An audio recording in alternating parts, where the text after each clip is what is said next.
money, money making money, money making money, money making money, money, money making money, manifest, making money, money making money, money making money, money making money.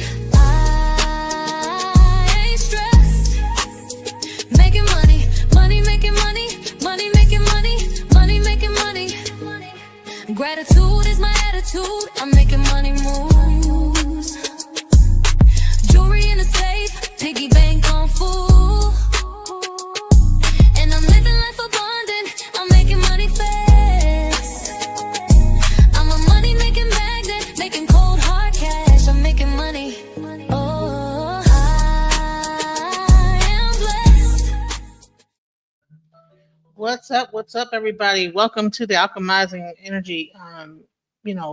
We're going to be going into the panel with SaaNeter and his panel members. I think it was Tazariak, Natasha Da, and several other people, including Tommy Sotomayor.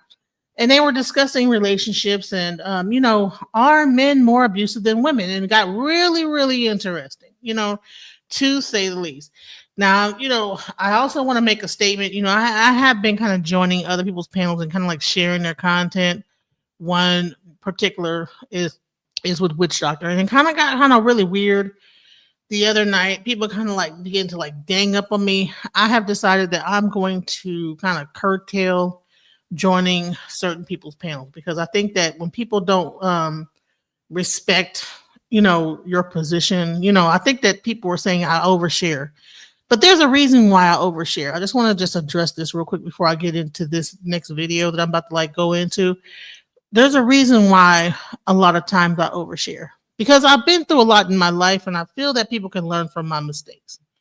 Whoever is watching, And sometimes I will trigger the audience so that people can even feel like they're coaching me on something. But at the end of the day, a lot of the things I talk about I've already gotten over or have already healed from. But when you ask me questions, you go down a rabbit hole of questions. I'm going to give you the exact answer. And I think it triggers people when I really start to explain some of the things that go on in my life that have happened in my life. It really triggers them and they get angry. Why is she saying this? And I think it's because it's triggering something within them of things that they've gone through. And I'm glad that, sometimes it does that. And sometimes, a lot of times, people will be, they get kind of mad about, hey, well, why are you? And this has happened several times on panels. So I've decided I'm just going to just focus on my page, my content, and just do that because I don't really like when the leopard rips off your face. I don't know what that means, but bottom line is that I looked it up online. I said, what would make people upset about, when a person is being candid about their life experience? What would make a person upset? And I looked it up on ChatGPT because I said, you know what? Maybe humans can't do it. Maybe I'll look up the AI, that its language model and what it knows about the internet to find out, okay, why would people get that mad? And say, what it ended up telling me was, hey, it triggers people. It's some level of jealousy because the thing is that I don't look like the things that I'm talking about, right? When I say I've been through all this and I've been through all that, I've dated these jacked up people, this and that's happened to me, and then you see how I live, it's like, well, damn, well, she's not displaying a lifestyle that would dictate that. No, because I overcame those things. I'm a resilient person. I've been homeless. I've been through a lot of different things. And even when I was talking about my military experience, they couldn't believe that, well, you must have had a dishonorable. Honey, if I had a dishonorable discharge or I was an unhonorable person, I would not be able to own 2 houses under a VA loan. I would not be able to get disability from the VA. So, it's a theory. People play too much online and estimate who they are dealing with. Yeah, they underestimate. Yes. And here's the thing is that I don't have a problem discussing my personal things, why should I? This things is in the past. I'm in the future. I'm in the present. So I don't mind talking about the past. I could tell you all kind of crazy things. Yeah, I've done drugs. I've dated pimps. I've done all kind of different things. Well, I found out that I've done a lot of different things in my life. I was a rebellious child. I was like the black sheep of my family. So, I mean, when all my family was like, no, you need to stay here in Ohio. It's dangerous out there, honey. I left as soon as I turned a certain age. You know what I'm saying? As soon as I turned 18, I was in the military and never really went back. So I have a whole different mindset. I've struggled. When the military put me out, I struggled. I got myself, I mean, I have went through the mud, okay, of life. So when you ask me questions and I give you the answer, and some of the answers might not be rosy, it will trigger people and people will get so upset, honey. They, you know, well, why, I think that at one point they were asking about, backdoor situation. I said, well, why are we, so a lot of times on these podcasts, like it'll be men and they'll bring up some old crazy stuff. And I'll say, hey, well, why are y'all talking about that? And it's like, well, you're trying to control the show. Okay. Well, it's like, well, I'm not trying to control, but when other people are just talking about a bunch of bull crap, they're not controlling the show. When people are just arguing with each other and calling each other Negroes, NIGGAs, that's not controlling the show. When a person comes up and they're just nigga, that's not controlling the show. But when I come up and say, hey, well, can we change the subject? It's like, oh, no, you're trying to control the show. Well, this one person will come up and just pick an argument with somebody and just they get the back forth arguing with each other. And that's not controlling the show. But me saying, hey, can we, you should check this video out, and then people get mad or whatever. So I've just decided I'm just going to focus on the content we have here. Later on tonight, we're doing a weekly legal review like we always do at 7 p.m. Central, I think, and 8 p.m. Eastern with Calvin Johnson. I don't really need to be on these different panels. Now, of course, I'm going to be on SaaNeter's panel because I love, man, they're like my extended family. You know what I'm saying? So me and the pod get into it a lot, but we're like sisters. We'll be mad at each other one minute and be cool the next, so don't ever take that even serious either because we'll be going at it to be like, call each other like, I'm sorry, so, but I did want to get into this panel that they did last night. I would have joined, but I didn't know that it was an open panel. I thought that they had a preset group of people. And so I want to like kind of get into the content of here. And by the way, if I'm gonna put the StreamYard link into the chat, if anyone wants to join, and hey Junie, hey Salia, if anyone wants to join and pipe in and chime in, please feel free to come up. And the thing is, I just want everybody to know that I have been through a lot of different changes. For some reason, my life tends to be like this. I learned the hard way. Sometimes that inner voice I hear, I ignore that shit and I end up going through a bunch of nonsense. So it made my life a very, tumultuous life.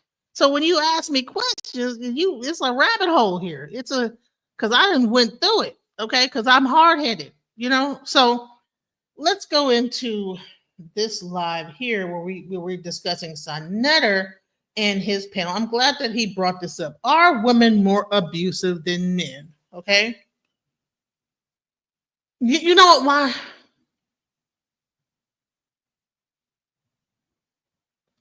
They black pilled to the gills. What is that?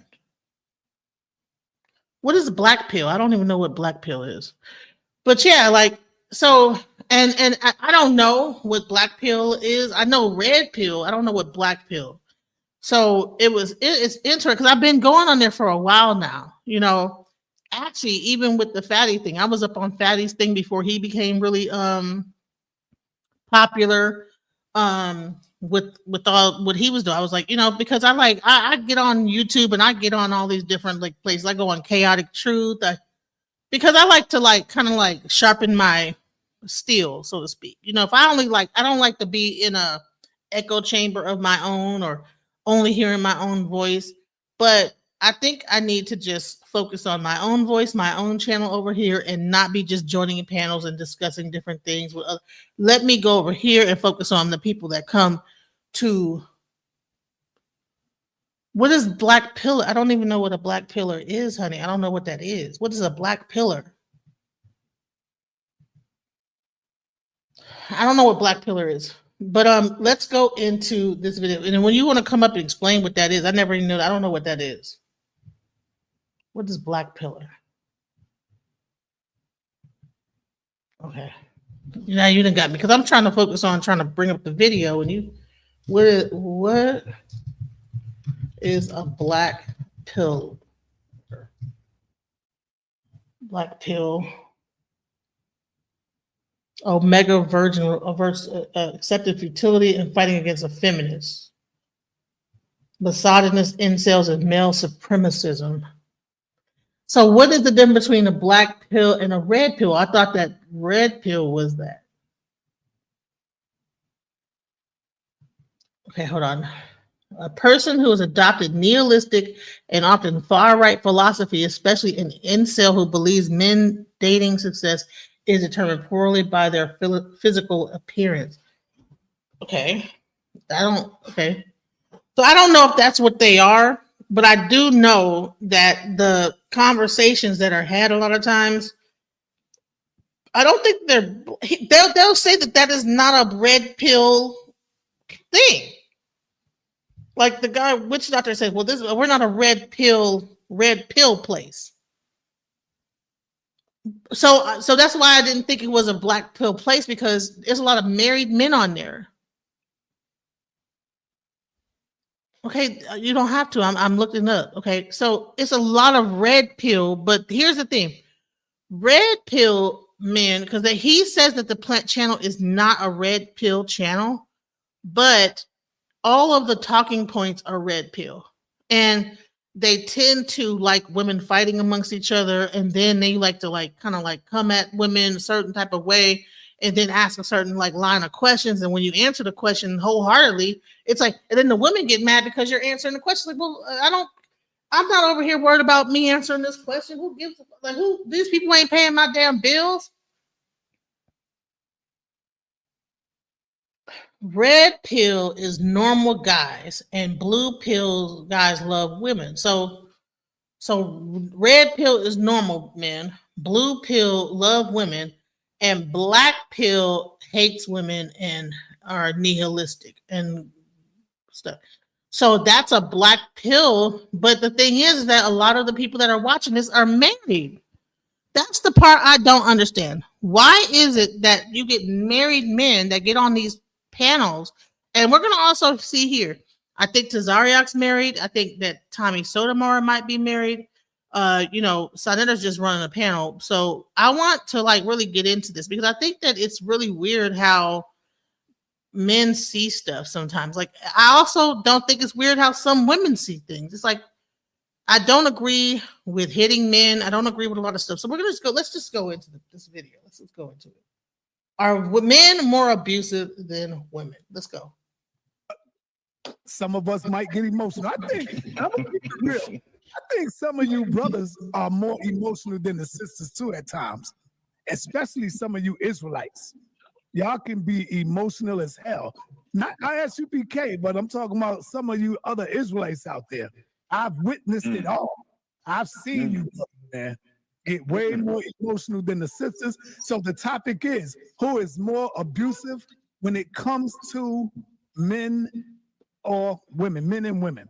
All right, let's get it in. Let's talk about it. And there it is. Who want to start off the conversation? I don't have no questions yet, but I will. The questions. Go ahead, Nicole. I know Dots and Sister. So maybe that particular podcast might. Now, I don't think that witch doctor is a black pillar. He has a girlfriend and everything like this, but maybe his audience is, and so therefore a lot of times he feels that he has to cater to that. So a lot of times I feel like when I get up there, he's hyper focused on me, and then you're trying to take over, you're trying to run the show, and I'm like, well, no, I'm just being myself. And if myself is a very domineering type of a woman, alpha or whatever, not alpha, I don't even believe in alpha and beta and all that stuff, but maybe a dominant kind of woman, then maybe it does kind of come across that I try to or if I'm a leader kind of a woman, not just necessarily like a 100% submissive, because I can be submissive when it's in the right situation, but I'm not going to be submissive to you niggas on no panel. Like, I don't even know who you guys are. And I'm not going to cut my tongue. I'm not going to like, you know what I'm saying? I'm not going to like be who you think I should be, you know? And then they actually said something. Well, you know, when the other guys were jumping on you, you know, the girls were on your side. And then when you came back, they lost that hope in you because of the fact that you came up and said something. Well, I don't give a fuck about that. Like, first of all, like, I'm going to be who I am no matter who. If in one situation, two situations are not the same. That situation, they were bullying me. But in the next situation, I'm not going to like just because y'all got behind me, not be myself and try to like cater to the female audience there that just wants me to be quiet. And I'm not going to do that. So, you know what? Now I figured out I'm just going to be over here doing my thing over here. If you like it, cool. If you don't, you know, the door. You know what I'm saying? So that's kind of where I'm at right now. Hey, what's up, Copper Goddess? Welcome to the channel. Like to think in 2025, people be careful. They hurt you in real life, so be it. Okay, so SaaNeter, Tommy, and Desire are blue pill got okay. All right, okay. You cannot be in a full relationship and not be blue pill. Understood exactly. So that's why I didn't think that these people were like a black pill or a red pill thing. But the more I'm starting to see it, sometimes people can be red pill. Well, it wasn't this panel, but it was another panel I'm talking about. Like, but I deleted that video because it got real crazy at the end because people got up there, started arguing with me and everything, and then he copyright struck the video and all kind of weird stuff. So like I don't have time for that. You know, I have my own audience over here. I really be over there, you know, just, you know, because hell, you know, I tried like to co-stream and, you know, work together with people. You know, you have your panel, I got my panel. We join our audience together, but in his mind, it's like, well, you're benefiting more off of me than I'm okay. Well, I'll just focus on my own channel, you know. So let's go into this. All right, so you have SaaNeter, you have these guys here, and let's go into the video. Let's go. Freedom are ready to go. Peace to the sisters. Peace to Sister Wise. We waiting on Tommy and we waiting on Black Sage. They will hit the panel soon. I just want to say to everybody real quick, thank you for being in here. You know what? That's the part, is that why is it that men in relationships get on panels and begin to tell single women, other women, you're married, bro. Like they need to start having marriage panels. Why don't we talk about having marriage panels where people that are all married get together? And I want to put something like that together. So if I can get like a bunch of couples to come and sit together with their wives and their and husbands, just sit on a panel together with one camera, sit next to your husband, and now let's talk. Because what happens is you'll have the wife probably sleeping off in a room somewhere, and this guy, you know, in his PlayStation room at the house, you know what I'm saying, is just going ham on women. And I'm like, okay, well, put your wife next to you and still say the same thing. Is that really, like, you know, that's the part that I don't really get. Now, and then I want to see what her expressions are. I want to see how she feels about what you're saying. Because I don't think it will be the same exact sentiment or the same exact aggression that happens a lot of times. And then I would like to see how that woman, so now, okay, if I see your wife, because if you see the wife, you see the husband. You know what I'm saying? You see how she reacts. Now you see, okay, all right, now I see why you're out here talking all this snap. You know what I'm saying? So let's go. Here, hit the like. This is going to be a great build. And I did send you the questions. So you can get the questions and start with the sisters if you want. They're in your email. Okay. Oh, the email. Okay, yes, I see it. All right. Honey, go ahead, Nepal. You can start it off. I want you to set it off. Let me just first. Honey, I'm not a pill at all. I'm a human being. I'm not pink, blue, green, orange pill, none of that. So no, I'm not pink pill. I don't put myself in a category, because one minute I'll agree with that, and next minute I'll say, you know what, that's bullshit. No. So I have my own thoughts, my own mind. I'm not a part of a group, and I've never been. That's why I ain't joined the Bloods, Crips, the AKAs, the Deltas, the Masons, none of that. I never joined any group. The only group I joined was the army in the military, and hell, yeah, I got kicked out of that. So let's just understand, I'm a very much of an individualist person, and I don't believe in joining groups. I think people need to be individuals and work on themselves. All that group think and all that stuff like that is for followers and the people that are like brain dumb. I don't want people over here that's a follower. Don't be a follower. Don't follow me.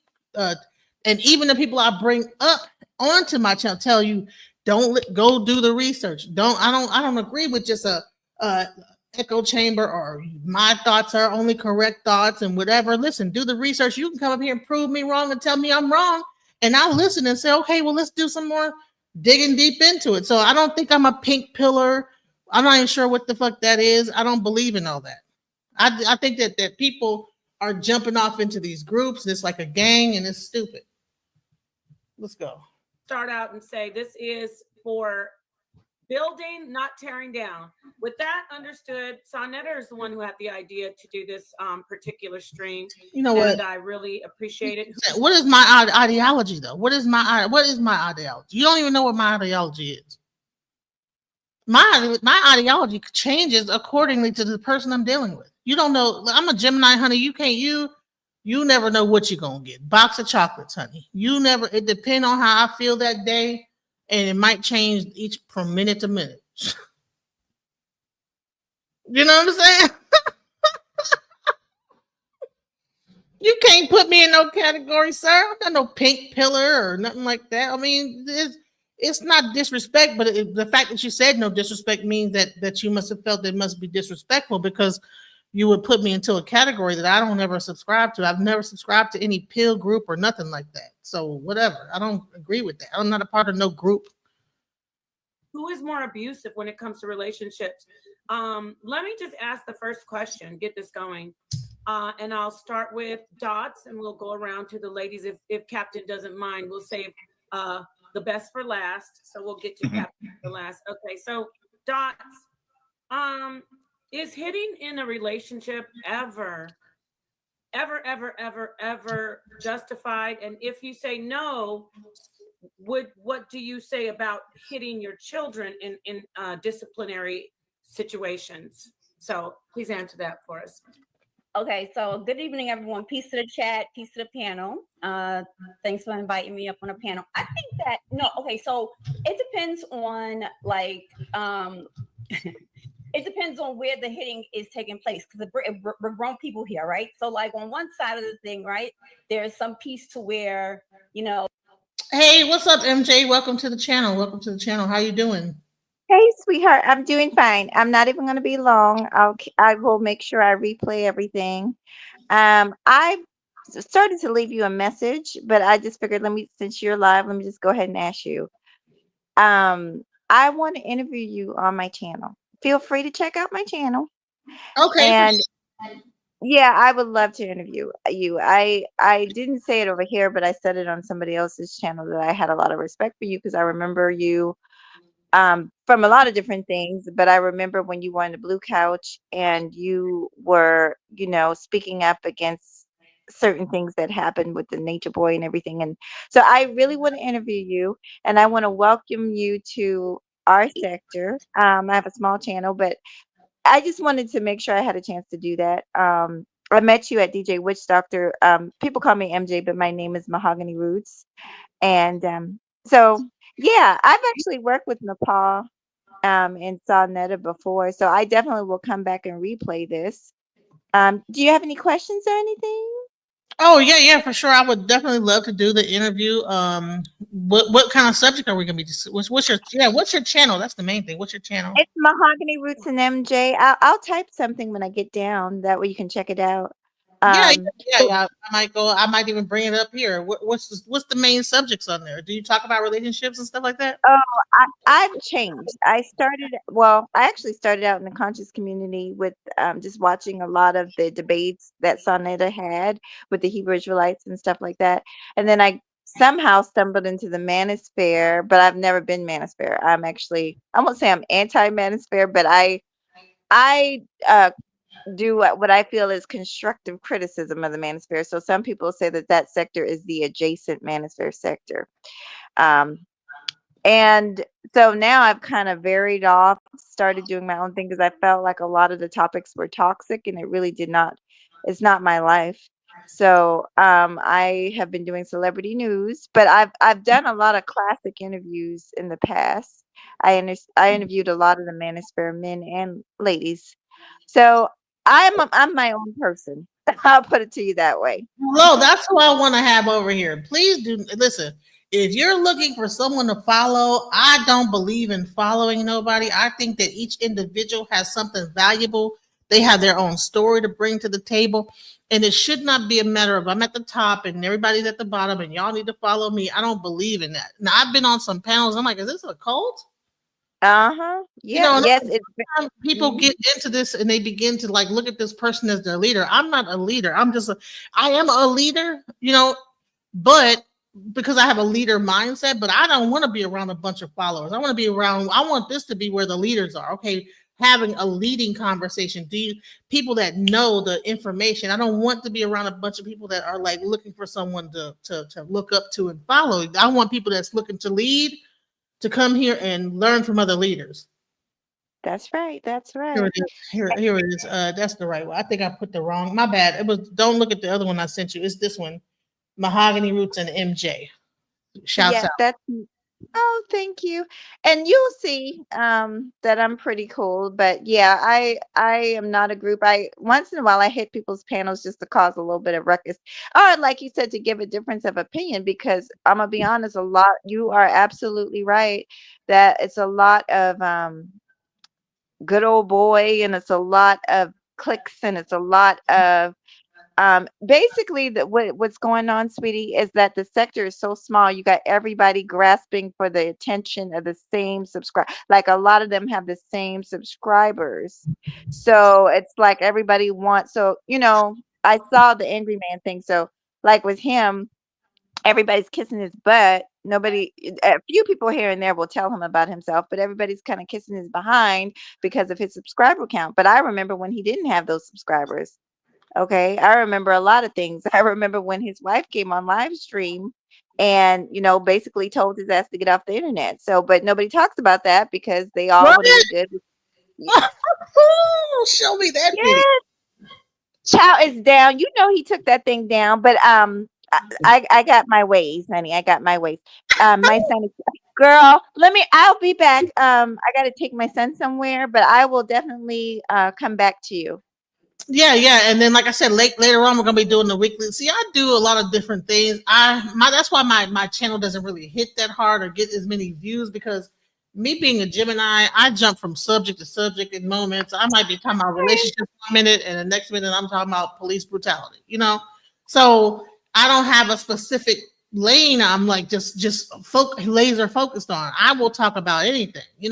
And before I did this video, I was like, well, do I talk about the police? Because there's this whole thing called it was a thing called street cop training. I was like, what the hell is the thing called street cop training? And then, honey, it was a show. I mean, it was a thing a conference that all the police went to that is sounding crazy. And I'm not sure people are aware of it about this thing, but the New Jersey had to say that this was not, we ain't down with that. So I have so many different plethora of interests as a person that I'm not going to be put into a category of, oh, you're a pink pillar or your ideology is this.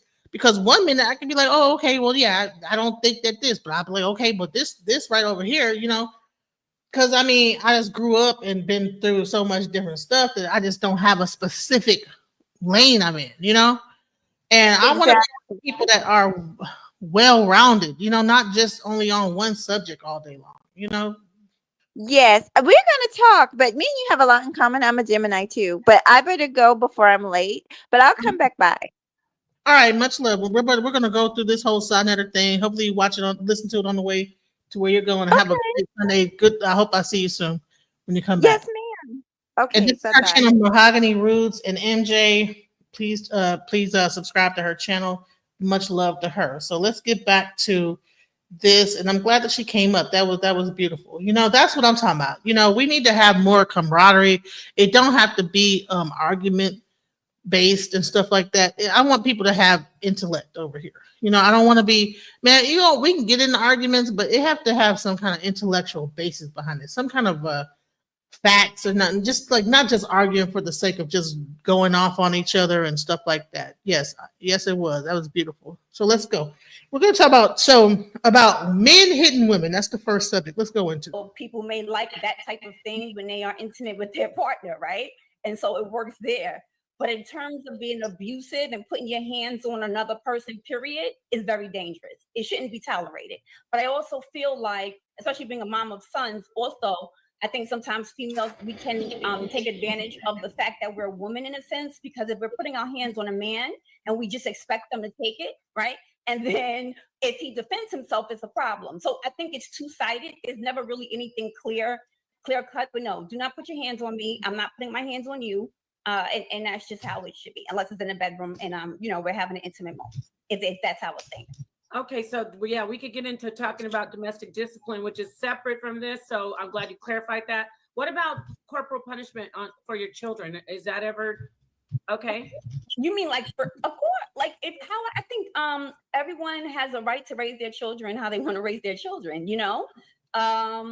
I do know that it can be excessive. And when you're talking about corporal punishment, you're saying like as a parent, you're not talking about someone else touching the child, right? Yeah. So I think that parents definitely should have the freedom to raise their child or children how they want to raise them. You know what I'm saying? Now, if it borders on abuse, right? Because that also is a word that's sort of like murky water. I don't agree with that. Okay. I think that if you want to keep your hands to yourself for an adult, then it should be the same way for a child. I don't think that we should be hitting our children.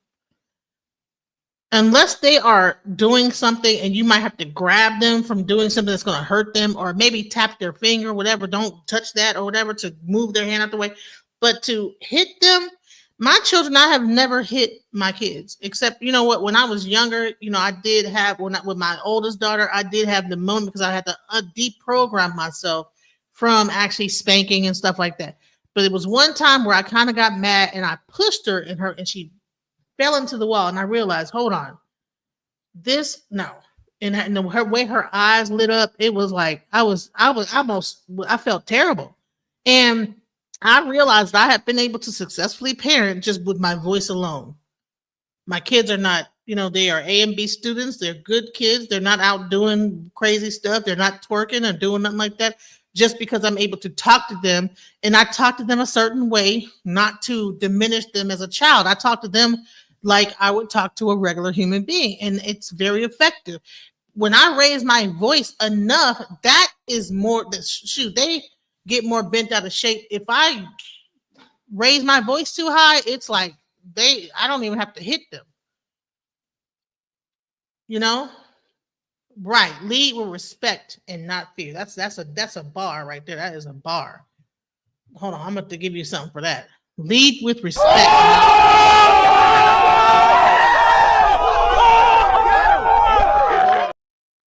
Shouts out to Junie June for that. Exactly. So let's go into it. Was great, but like if it's to the point to where it is abusive, right? Like you're leaving marks on your children, that should never be okay. That should never be okay. Personally, for me, I have sons. I don't have any daughters. I've never had to put my hands on my sons, right? But they also had a father who also instilled the fear of God in them, that if you ever even think about, raising your boys or doing X, Y, and Z to your mom, it's going to be a problem. So I've never really had to do it myself. But I think a parent has the I think they have the freedom to raise their child how they want to raise their child. Thank you, Dots. Sister Freedom, what about you? Is hitting in a relationship ever justified? And if you say no, what about hitting your children? You're muted. Peace and love, everybody. HOK all day. Thank you for inviting me. Okay.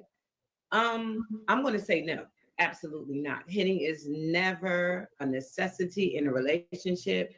And I find that the only time hitting comes into play is when one person is trying to have control over the other. One is not allowing the other person to either tell them what to do or stop them from doing something, but whatever it is, they're trying to have control. And that's when hitting may come into play. Somebody's not doing something somebody wants the other person to do. And as far as kids is concerned, like Doc says, that's kind of iffy. I have a son. I've never had to beat my son, okay? But I can see where Amen, he's a Copper. man, so he may form a sense of he thinks he's supposed to be the leader type person. So I might have to buck up. It's not that I have to hit him, but I can make him feel like it's getting ready to go there because of him naturally growing into being a man. And he may want to control. Hey, let me tell you something. I'm a single parent, and I would say this. There should be never a time when a woman has to buck up to a man, even if it's her child. Why? Because there should be a sufficient male in or around that when that child is acting a certain way, you need to call that man and get them to address that little boy that's turning into a man. And I know this might not be it might not be that everybody could do this, but there should be some kind of a male role model, whether it's a friend or someone that young man like has respect for in a man's way. I think that men need to learn how a woman should be from a woman and need to learn manhood from a man. So whether you put him in the 4-H program, I'm not sure if they still have 4-H, but if you Boy Scout, whatever, put him in programs to where if he's acting you or get close, get him in basketball and then have a coach. And then when he starts acting like this, call the coach and ask him to talk to the son so that he has a male role model that could say, hey, why are you doing this to your mother? And then he's going to respect that coach, because a woman, that's confusing. I believe to a young man growing up, you don't know how. Then when you talk to a woman in a relationship, you're expecting to have a toxic kind of bucking up kind of a thing with women. If the woman is bucking up to you as the mother and you don't understand how a woman should be behaving, then how are you going to know the difference between your mom bucking up to you versus a man bucking up to you versus your spouse bucking up to you? So it's almost like, that's why I don't believe in hitting kids, because if that's creating a pattern if you get used to being hit, it's a pattern of hitting and violence to me. You're instilling that. I'm upset, I'm angry, I'm going to hit. You understand what I'm saying? I'm upset, I'm going to grab, I'm going to choke, I'm going to do whatever. So I don't know. Maybe I'm wrong about that, but that's just the way I feel about it. Me, even though I'm his mother. So I can see that. But no, I do not ever feel like it's ever a reason to put your hands on somebody, not from the woman and not from the man. Thank you so much, Sister Freedom. Peace to you, Tommy. I see you came in. Peace to Tommy Sotomayor. SaaNeter, you want to take the mic? Yes, I gotta attack that. See, that's the European teaching. That's the white teaching. When I was coming up and you do something wrong, my moms will pop the hell out of you. My dad, I ain't had no dad in the house, but my mom will pop the hell out of us. And I'm gonna let you know now, if you don't discipline your child with the belt sometimes, guess what? The goddamn government is gonna do it. The police is gonna do it. So you can see, that's when a woman is at home by herself and she's trying to raise a child and she don't want to beat the goddamn child when he's doing bad. Sometimes you got to give what is called tough love and beat their ass. Beat their ass. I got beaten with extension cords. I got beaten with a belt. And goddamn it, when I got caught smoking cigarettes in the basement after going home with my mama, I ain't never do it again. She ain't never had to come to class. What do y'all think about that? Do you think that we should be beating the children if they do something real crazy, like just beat them? You know, just when you say whooping, okay, beating them, like, I don't know, beat them with the belt. And he said that was a white version, but this is slavery. Like, it didn't the belt start coming into play with slavery and switches and stuff like this? So are we just instilling a slave mentality into our children by putting hands on them and beating them because they did something wrong? Rather than explain, listen, you should, let me tell you something. This is why you shouldn't smoke. But just beating them? Or do you think that you probably would never have smoked again if your mom would have explained to you, hey, look, this is lung cancer. Let me tell you something. My daughter was doing something weird with some electricity. And honey, I showed her a video on YouTube that will make your head spin about electricity. And honey, she ain't never did that shit again. I showed a person grab some electric and just drop boom, dead right there. Like, let me show you about electricity. Boom. And honey, it scared the shit out of her, but she, I probably had to I a little bit traumatized her a little bit, you know what I'm saying, mentally, but she got over it and she ain't did that shit again. So there's other methods to traumatize your other than beating them. You know what I'm saying? Ask again for me. So when she would have We to gonna, come to school, we gonna traumatize our sometimes she kids. won't. We're gonna traumatize our kids. In some way, it's gonna be traumatized. So what level of trauma do you want to give? You want to give a mental trauma or both mental and physical trauma that they associate with. And then when other people are beating them, then they feel like, well, it's okay because my mom beat me, my dad beat me. So or it's okay because I saw my dad beat my mom or my dad beat me, and so now they're beating other people. I just think it's a cycle. So let's go. Smacked me upside my head in front of the class, and I never did it again. That is the most embarrassing thing you could go through. And if we don't discipline our child, the goddamn police gonna do it, or the goddamn jail system gonna do it. That's just me. Go ahead. I'm passing the mic. And say the question again in the part for Tommy, so he can get it. That's the first question we asked, Tommy. So the question is it okay ever is violence or hitting in a relationship situation ever justified? And if you don't think so, what about corporal punishment toward children? So that's the question. Nepal, did all the ladies go? Actually, we have Sister Wise and Dots. No, but Dots no, she was just reading the question again for Tommy because he just came in. Look, No, I know that, but I didn't want to speak because I know Nepal said she wanted all the ladies to go. I mean, first. if you want to go ahead, Sister Wise, you want to let No, I'm fine. I'm fine with her going. I was just asking. Thank you, Tom. Thank you, Captain. I'm sorry. Sister Wise, would you like to answer that so we can hear from? You know why I know that these people don't understand the real aspect of discipline? Because I was in the military and they did not put a finger on us. They didn't hit us because we are owned by the U.S. government. Once you take that oath, you are now a property of the U.S. government.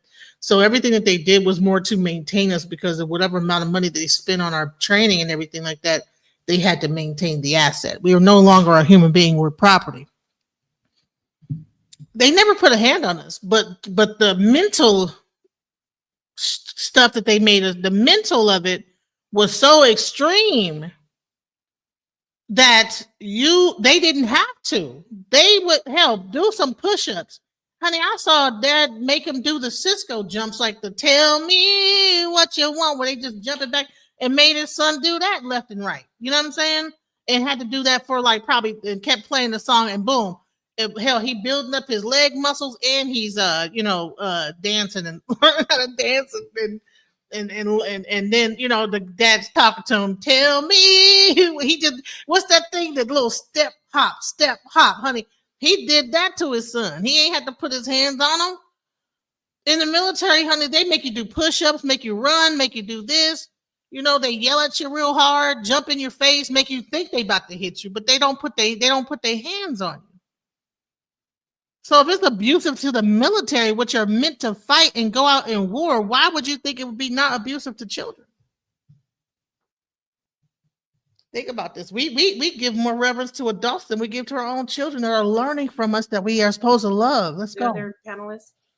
Absolutely. I think that we should never, as two grown adults, put hands on one another. It's just not that type of party. When you're grown, and if you can't talk it out, if you can't get a plan of action together, absolutely no. You shouldn't put your hands on one another. In terms of children, I would say, based on my experience, the father, or if the father's not in a home, uncles, I think that a male should jack the boys up, as opposed to the mom. I really think that when the mom is dominating and beating and spanking, it psychologically can cause some issues with Yeah. the male child. Thank you. Way more trauma. How you go from breastfeeding and nurturing to spanking? How does this now? How does that's why you get a lot of men with mom issues. How you 1 minute breastfeeding and loving and hey, come on, walk. Oh my God, say mama. You went from all that feeding, hey, you hungry? Da, da, da, here's your bottle to whooping them. What? That's confusing. Now they're like, well, why are you hitting me? What? You know what I'm saying? What am I doing? You know? No, you don't have to. That is correct to like think that you go from that nurturing thing to now a dictator. No, there needs to be. That's why, you know, and I'm gonna say this is that's why the man is so important. These baby daddies that are just not in their children's life they need to really start making them take classes about some shit. Like I don't know whether just get make if you are a dad that has not been in your child's life, you need to be able to report that, and they need to have to go to a class that says, listen, if that child is absentee, they have to go to a class amongst fathers and explain the importance of fatherhood to their children and how this affects society. Why hasn't nobody came up with this program yet? Now wanting to date Black women, but has a little bit of fear. So I would say, if you have two mothers, you got to do what you need to do. But if you have an uncle or a father in the house or a grandfather, I think that the men should discipline the male child. That's just my opinion. I love that answer. Thank you, Sister Wise. And listen, let me tell you something. Even with my daughter, you know, I got a call from my daughter's teacher, and you know, the teacher was talking about how she's not paying attention in school. And I called her father on the phone, and honey, man, I was like, oh crap. Maybe I shouldn't have called him because honey, he was like going off. No, my daughter, he ain't playing that. I'm more like trying to understand the teacher's thing. He said, no, I ain't know. First of all, this is how it is. And then I'm like, okay, well, and I had to like respect him as a father and say, okay, you know, and you know, because you know, she Offset got her father's not playing about her. You know what I'm saying? So I think that if you need to find that family member within the group that's not playing about your kids or like a loved one or something like that, that when all this stuff goes down, especially because when school hits, they get to focusing on your child, and that's why you need other people. It takes a village. We single moms get so wrapped up in the single. No, we need to have find a way to get a community around us. I don't know how, but there's got to be a way. Moving on to Captain Tazariak, and then we will last but not least get to Tommy Sotomayor. So Captain, you don't need me to repeat it, do you? No, I don't need you to repeat it. I think that I do like what the sister said, when nobody should hit nobody. If male and female were raised that way, we might not have the problems that we have, because we're raised that a girl can hit boys, but the boys can't hit the girls back. And so by the time they become adults, they're so accustomed of physical abuse that mental abuse comes right with it. The way they talk to them, the way they disrespect them, the way they put their hands on them.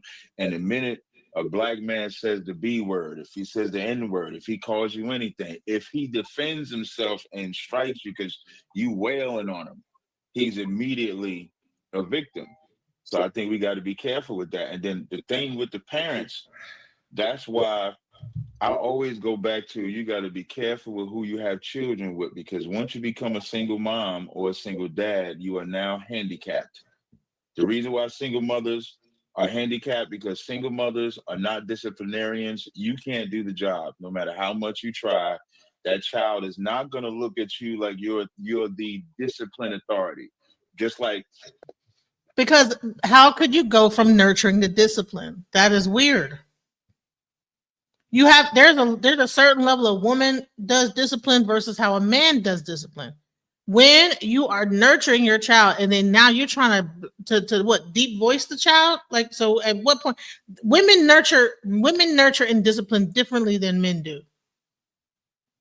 I've seen videos where a woman tells her child, put that down, but then the man says, put that down. It's even just in the voice, right? And the kid jump and put it down. So and I'm not necessarily saying that women cannot be disciplinarians, because honey, we run these prisons. If anybody know, a lot of like your officers or whatever that's in the prison systems, they hire a lot of female corrections officers. I don't know why, but maybe women are, when it's in that thing. But I think that when you start getting into children and things like this and motherhood, when it how can you, don't you feel bad when you spank your child after? I don't know. I feel bad, and then I'm apologizing. Like, I'm sorry. You know what I'm saying? I didn't mean to do that. The child is not going to look at the father like a nurturing authority. There's a balance that's created when you have a mother and a father actively in the house, because even if the father is in the house and his job is to discipline, the mother is there to make sure he don't go too far. But when the mother is trying to discipline, the reason why she goes over the top and get extension cords and shit like that, because she doesn't know how to deviate pain. She doesn't know how to deviate punishment. She don't know how to actually discipline. So she just make up in her mind, I'm gonna beat him till I see the welts. Yeah, that's what I'm gonna do. She don't look at a father comes in there. Hold on, this sounds like some personal thing that he didn't went through, because I don't know any like people that's gonna beat him till they see the welts. That's abusive. That's not even a regular woman that would just purposely beat their child till they took on purpose to see the welt. That's a person that has some kind of a mental like thing that that happened to them, and then they're passing that down onto their children. Then their children gonna do the same thing. But that's abuse to beat someone till you see the welts. Because if you take that child to school the next day, CPS gonna be at your door. You ever notice they used to make these jokes? I used to see these videos where they would say, "This is how a dad watches the kids," and the dad just be watching TV. He ain't running around the house. He ain't doing nothing. And when he hear a bunch of noise, he says, "Hey!" And that's all it takes. And everybody's like, "Oh, y'all heard daddy, y'all heard daddy, y'all heard the uncle, y'all heard this one." And everybody immediately gets quiet, because a man doesn't have to always use his hands when it comes to children for discipline, because it's almost, we won't, if we're all spiritual people, right? We have to realize that even discipline is something that kids see spiritually. When they see a woman, when they see the. Thank you, Jenny, for coming. Make sure you smash the like, and make sure that you guys have all notifications, because YouTube has been taking my subscribers. So make sure that you guys have all notifications clicked on the subscribe, because they do not tell people that I'm going live. So just so y'all know. Mother, they see somebody that they can try to get over on. When they see the father, they see somebody they can't get over on. And anybody that's, especially if you're parents and been in that dynamic, you see the difference. So what is reflective of a lot of the answers is single parent homes, and that's a problem. When it comes to hitting, nobody should hit nobody. But if you put your hands on somebody, or if you say something to somebody, you can't then dictate how they respond to what you did to them. I land right there. Thank you so much, Captain, for that answer. And now, last but not least, Mr. Sotomayor, is it ever okay to hit in a relationship? And if not, what about corporal punishment towards your children for discipline? I don't know when people say, is it ever okay? If you come at me with a knife, I'm gonna punch you in the face. I mean, it's just what's gonna happen. So sometimes it's okay for me to use some violence, because there's some violence that's about to get used on me, number one. But number two, I always find it strange, and I think everybody gave good answers except you, SaaNeter. SaaNeter, you gave that answer from that slave talk, that my mama beat me to keep me from the police beating me. Let me tell you something from a psychologist standpoint. Usually, what do you learn if all you saw? Let's imagine if all you saw was a nasty house. So Tommy Sotomayor is a psychiatrist? Is he a psychologist? Is he got a psychology degree now? I didn't know that. Okay, let's go. What did you learn by the time you got old? How not to clean. You didn't learn to clean. If you saw violence being perpetrated against yourself every time you did something wrong, what all did you learn? That when someone does something wrong to you, you'd use violence against them. You rarely, which is a lot of people don't have in the Black community, have this one big skill: conflict resolution. And the reason we don't, because we were always dominated. Even when we were children, our usually mothers say some of the dumbest things.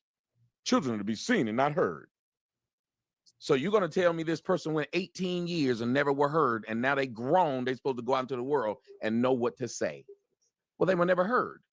So we send people out into the world unprepared because we think beating them is the best thing. And especially when we say we beat them because the police gonna beat them. The police ain't just out here beating people. So it's a crazy thing to say, because maybe we should tell them to obey laws. If they obeyed laws, they wouldn't get beat. I'm 49 years old. I've never been beaten by a cop. But I remember hearing my mom say this. But you know who I have been beaten by? Niggas. Now that has happened, but no cop has ever done it. And you know why Negroes do that? Because they don't know how to have conflict resolution. When I was at your event, the brother came up to me and asked me several questions. I answered every one of them very thoroughly. After I finished, what did he say to me? Well, I don't like you anyway, nigga, and punched me when I turned my back. And you know what that was all over? What he saw me say on the internet that he didn't like. And he believed, and a lot of people around him believe, that his actions were justified, because if I don't like something, I can put my hands on somebody. And do you know where that comes from? Women. Women, like my man Cap just said, well, they believe they can put their hands on a man and nothing will happen. I don't like what you said. I'll throw a drink in your face.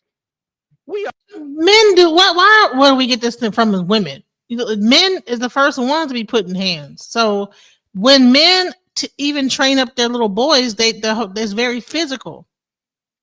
They're wrestling and they're punching in the chest and all type of stuff. What are we talking about here? Why are we pretending like men do not be physical and kind of pass that down to their kids?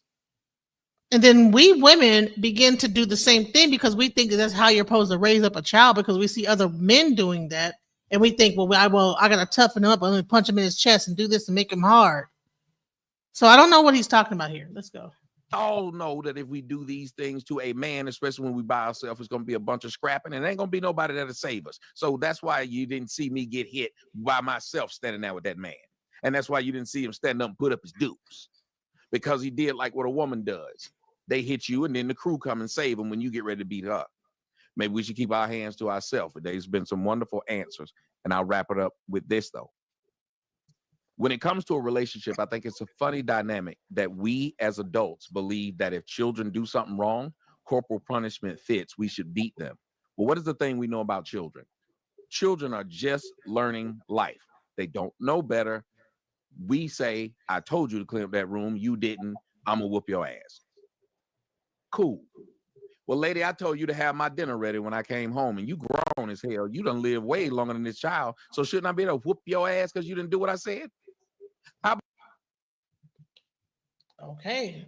See, he did make a good point there. It gets passed down. You start off as a child whooping ass, and the child think when he gets older, he should be able to whoop ass in adult world, and I believe that. I believe that's true. Now, hold on. I'm afraid of women nowadays. I don't know why are you afraid of women nowadays? That is great. He is disgusting. I can't trust this. Ed Reverend, this is what I meant. Okay, so let's go.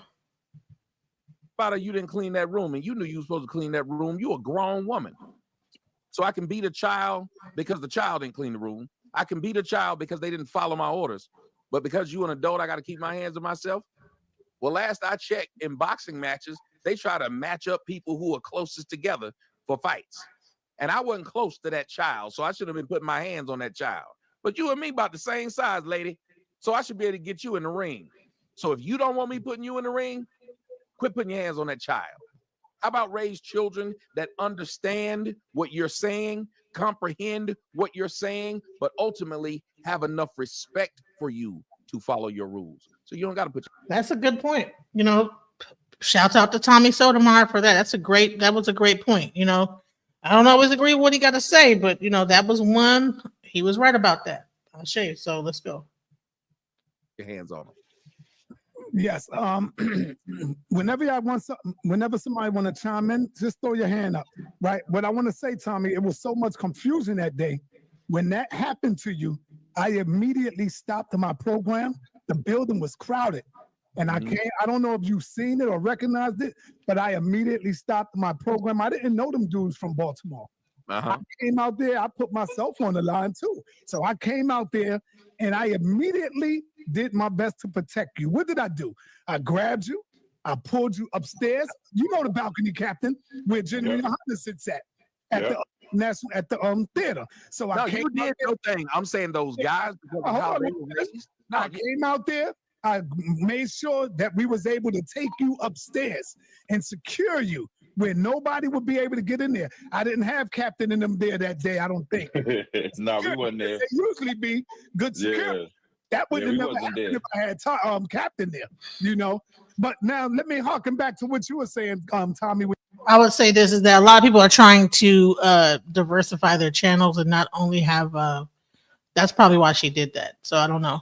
But I can't speak for her. So she's not here to speak for herself. So I can't really speak on that. If she decides if she sees this and wants to come up and address that, then we'll go from there. You said everybody was good except mine.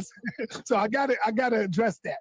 Brother, we are born in different eras. I might be 10 years older than you. I don't know. We were born in different eras. And when I came up, like you said, all I had was my mother. And my mother took care of 7 of us. So yeah, it could have been a woman's thing. You know what I'm saying? Where we was driving moms crazy in the house. 7 of us, and we going crazy, and she got to manage that. And so, brother, when she put that belt to me, she ain't never had to worry about me again. So it works for me. It works for, it depends on who it's working for. So it worked for me. I never wanted to see my mother come to school again. That shit was embarrassing. I didn't want her to hit me, come pick me up from the damn precinct. That would be embarrassing. So I was getting into a lot of trouble, But yeah, when I wasn't the only one. There was a lot of us, man. A lot of the parents getting them beatings, brother. Sometimes remember the old lady would tell you go outside in the field and bring me back a switch. And if you bring back a little switch, she's going to get the big switch. But go ahead. So I gotta ask you. Jump in for 1 second. Let me say one thing. I just want to, when people address me, I just kind of want to address them back. It's gonna be quick, Tommy. Give me 1 second. I know a situation where a mother dealt with her older son, and she spanked him, got the belt, and did what a mother did. And then she decided on the younger one not to do it. The oldest one that got beat down and disciplined or whatever, he said the reason why I didn't rob, the reason why I didn't do the things that the baby did is because I feared that whip, I feared that belt, that butt beating that I got from my mother. But the younger one that didn't get it, he ended up in prison and did a lot of mischief because he didn't have that fear. So all I'm saying is, sometimes, like Sai said, depending on the situation, we can't really, because even the Bible says that you're supposed to sort of get in that tail. So Sai's mother, I think, did a good job for him to turn out like he is. And so it works both ways, Tommy. Sometimes it'll work out for the child and other times it won't. But anyway, that's it. Can I say something, please? Tommy, did you want to say something? Yeah, I think it was on Tommy. Well, because they're saying things to what I said. So dialogue, but I'm feeling you. I was going to say to Tommy. I was let Tommy respond. I'll let a third one go. I'll just write notes. Respond, Tommy, and then I'll say I'll just write notes. Go ahead. I'll just take notes. Okay. You know what, Si, I came up in your era, okay? What I'm saying is I had so many beatings that I said I'm never going to beat my children. I'm going to find a different way on how to deal with my kids. I think before we go into, let me bring up, because I just did actual chat GPT lookup on spare the rod. Okay. The phrase spare the rod, spoil the child is often misunderstood. It actually comes from a 17th century poem by Samuel Butler, not directly from the Bible. However, it's loosely connected to verses in the book of Proverbs, such as Proverbs 13:24. Whoever spares the rod hates their children, but the one who loves their children is careful to discipline them. What it meant historically in biblical context, the rod was a shepherd's staff. Shepherds used rods primarily to beat sheep, but to guide, not primarily to beat sheep, but to guide, protect, and correct them so they wouldn't wander into danger. So the rod symbolized discipline, guidance, and correction, not necessarily physical punishment. Over time, many cultures interpreted it as a justification for corporal punishment, spanking, beating. But that is not the only or even original meaning. What it means in practice, the phrase means that if you don't discipline or guide your child, they may grow up spoiled, undisciplined, or unable to handle responsibility. Discipline doesn't have to mean hitting. It can mean teaching boundaries, setting consequences, correcting behavior, and guiding with love. So most child development experts agree that beating children is harmful and create long-term trauma. Effective discipline usually means consistent rules, natural consequences, communication, and modeling good behavior rather than physical punishment. So no, the true meaning is not beat your children. It's more about not neglecting discipline and guidance, or your child will become spoiled. All right. So, and that is what AI said. That does not mean that it's right, but shouts out to AI for that description of things. Only one of my kids ever had a spanking from me, right? And after that spanking, after I cried with my child, it didn't make a difference. They still do stuff. Just because you beat their behind, and you could beat their behind for the same thing over and over and over, and they still do the same things. Like you get a beating for wetting the bed. You get a beating for saying a cuss word, or like you said, being caught smoking or whatever. But it doesn't stop the child from doing bad things, or what you would consider bad. Instead, you could have sat down and talked with the child, told them why you didn't want them to do this, how it can affect their life. I think that there was a different way that we could work with our children without beating them. I just think that there's a different way. I found a different way of dealing with my kids, because and see now, so we start off with the children. Now we can get into the adults and say, okay, if you don't feel it's right to start beating the children, then why are you putting your hands in adulthood? And it starts in childhood. All this behavior starts from a child in knowing boundaries on what's correct to do and what. I'm not teaching my children to hit other people. So then if they do that, that's out of character. Because I'm not teaching them to put their hands on other people. I'm going to put my kids in karate class, something to learn discipline and how to regulate emotions other than what I'm capable of doing. You know what I'm saying? Because sometimes I can't regulate mine. I ain't going to lie.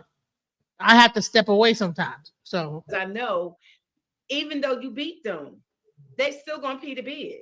You could just whoop they behind for peeing the bed. And the next night, they pee the bed again.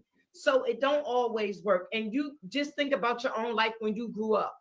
You still ended up in jail. Not saying you, I'm talking about in general people. You still ended up in jail. You still did this. You still did that. So all that beating, not all the time works. It just doesn't. You know what I'm saying? As far as what Captain Tazak was saying about that. Cesaria.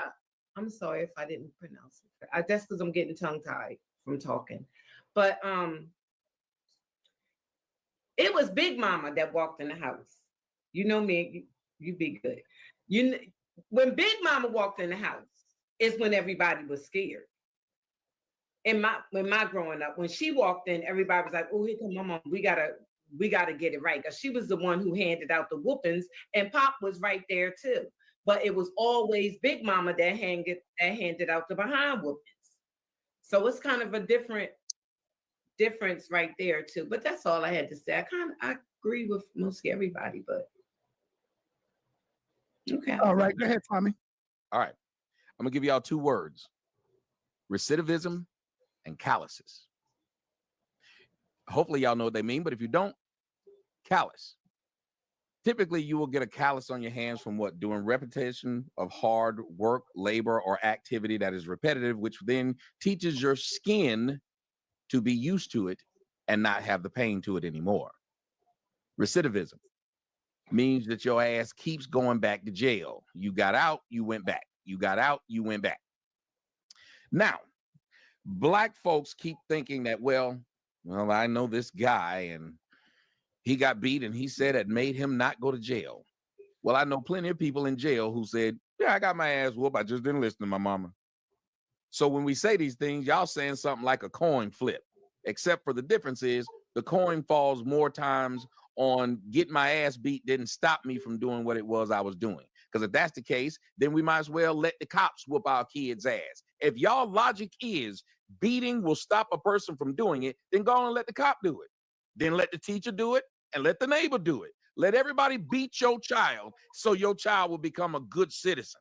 That's not how it works, which is why I say the things that I say. Y'all know I always jump myself in and point to things in the audience. I notice I came here and I spend my time and I make sure that I give very good stuff.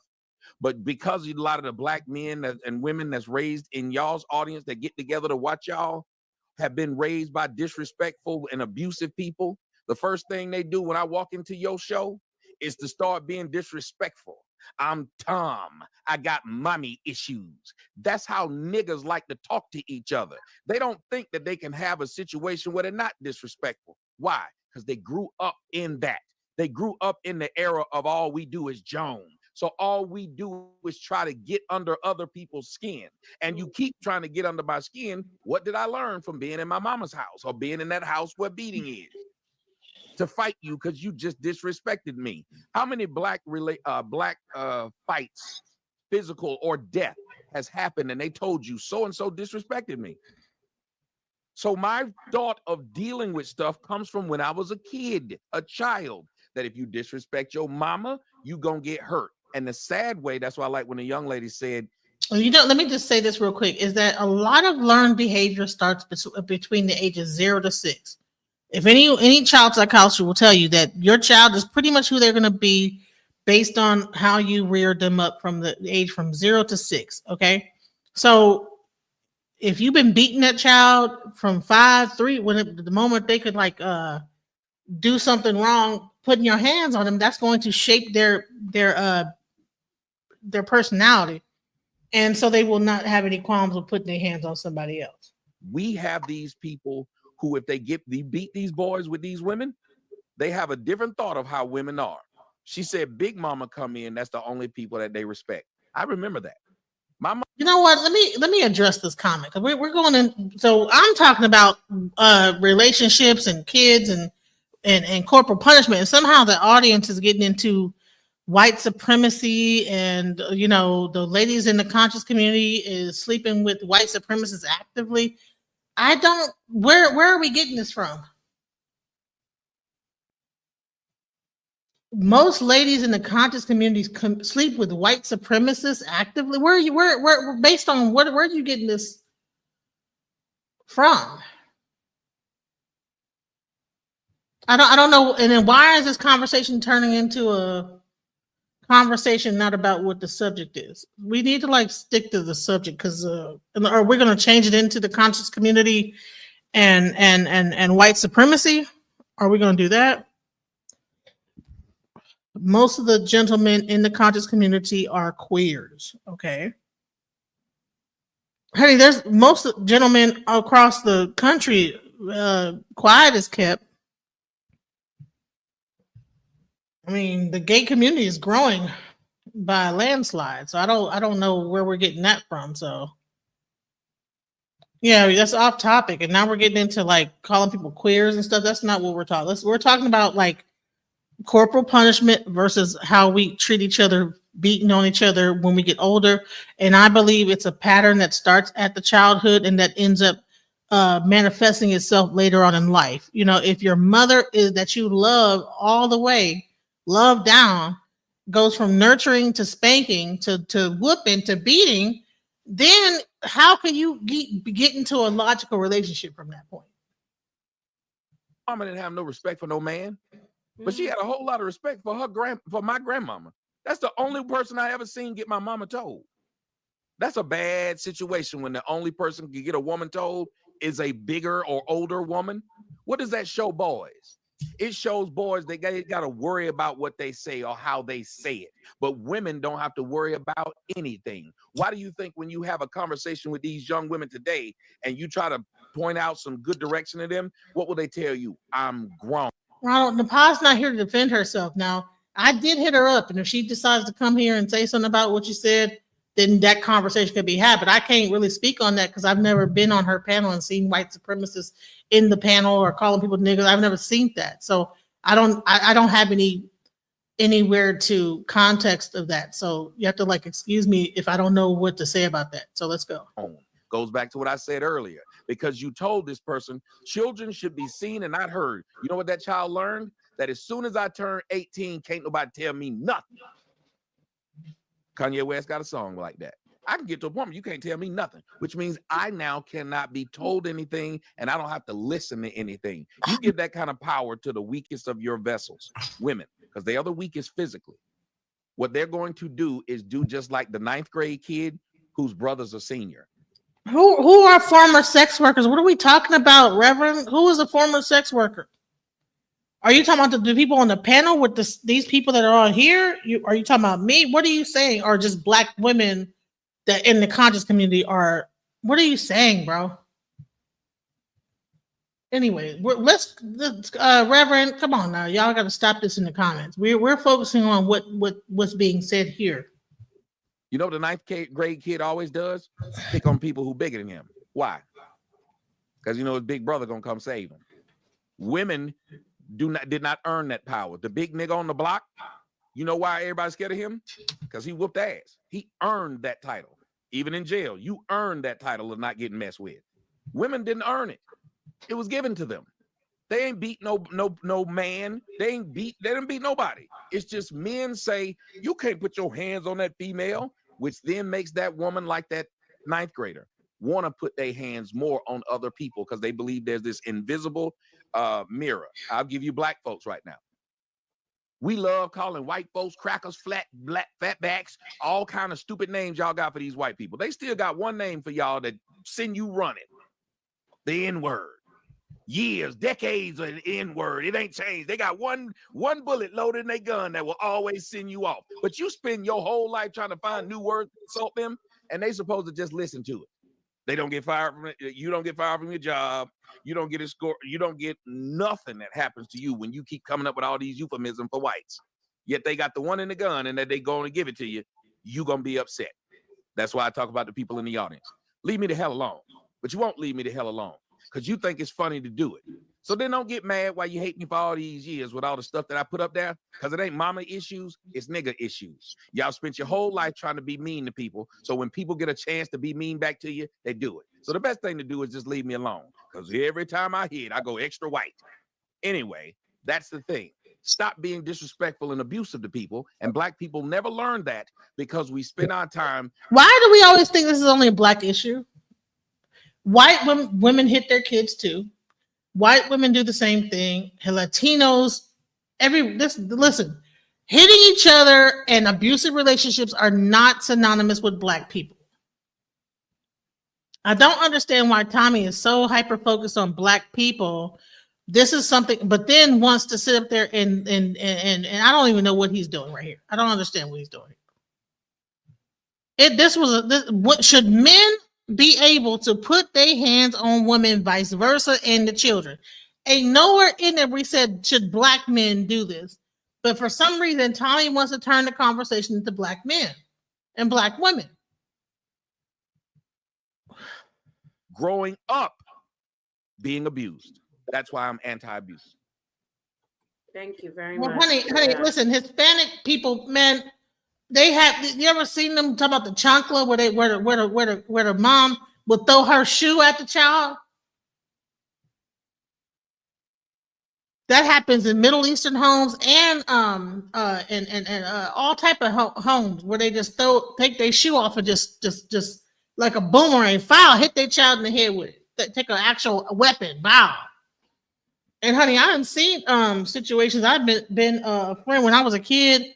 My friend from Venezuela, her brother did something to her, and the mom whooped her ass because she was trying to say something against the brother. So we cannot sit up here and make this thing synonymous with only black people, because in the Hispanic household, the male is right, whatever, and so the man could do something and mess with you, but then if you do something back, the mom is going to go upside the woman's head for even responding back to the men. Let's talk about that. And I've seen that with my own two eyes, and I still remember that. I was 8 years old. So this is not something that is only exclusive to the black community about that fight hit beaten, because especially in the Latino community, there are a lot of what they call a machismo. That's what it's called, right? They're raised to expect to be whooped. Honey, I remember it was a white chick. She was dating a guy. He was Latino. They're Mexican, and honey, he would black her eye out all the time. And then when the sister be like, well, she shouldn't have been saying this. And that's how that culture is. Like, well, you shouldn't have said that. If you didn't want him to hit you, you shouldn't have been saying this or saying that. And you ain't have to put your hand on nothing. You're just saying something. What you said made him put his hand on you. And he ain't gonna hit you in the body like a lot of black men do, trying to like not go to jail. He gonna punch you, dot that eye, and you'll be walking around with sunglasses on. So let's not sit over here and try to conflate black people with abuse, because it happens all over. Let's go. Thank you, Tommy. And by the way, to the mods, please be extra vigilant. I absolutely agree. We don't invite people over here for you to get your frustrations out on them by putting stupid comments and trying to abuse our guests. So that's right. Please just time them out, or even if you want, if it's really bad, just block them. I'm tired of no blocking. Just get them for 24 hours. You know what's funny? When I say that, when I say time them out 24 hours, you say no, I'll just block them. So, no, that's for other comments, like other comments inviting people to their privacy and all that, and talking about mothers. So yeah, just get them out of the home. If they keep it off of saying that, but I do appreciate you, SaaNeter, and if you just make sure it's said again. You didn't do anything wrong. I was pointing out that man, because of the way he was raised, didn't think that I would have a conversation with him, and that made him more upset. A lot of women have found out when they just have a conversation with their abusive male partner, you know what he'll do? Become more abusive. Ask some women in the comment section, they'll say, I was nicer to him thinking, well, this will solve it. Me cowering made him want to be more abusive. That's called narcissism. That's there's a whole thing. And you're a psychologist. What are you talking about? Why don't you know what the labels of these type of things are? When people get off on that type of thing, let's go. Because a lot of people don't know conflict resolution. They think you being, what is the main thing we usually say in the black community? I ain't no punk. It looks like you being a punk if you put your hand up and say, well, I don't want to fight. Yeah. They'll go back and say, it's about the black community. That's why so many dead brothers now, because they don't want to be looked at as punks. Thank you very much. Maybe he's doing this because he's on SaaNeter's panel and it's a black conscious panel, but I don't see where it says who is more abusive, black when it comes to relationships, black men or black women. He's turning it into a black woman and black men conversation. Men and women. Just men and women. Should we abuse our children? No. Should we be abusing each other? No. Absolutely true. So, SaaNeter, would you like to go on? I'm hand the mic. No, you can do the questions. You good. You can handle that. Go ahead. Okay. Well, if you want to chime in with answering the questions, that'd be great too. Since you gave us your feedback on the. At least we didn't have an echo chamber, right? So let me ask a question back, still talking about violence in relationships. I'll start with Captain Tazariak this time. Should a woman ever forgive a man? Oh, wait, Captain's camera's off. He might be busy. Let me, oh, okay, Captain, I gotta have some dinner. I got you. Captain, let me ask you seriously though.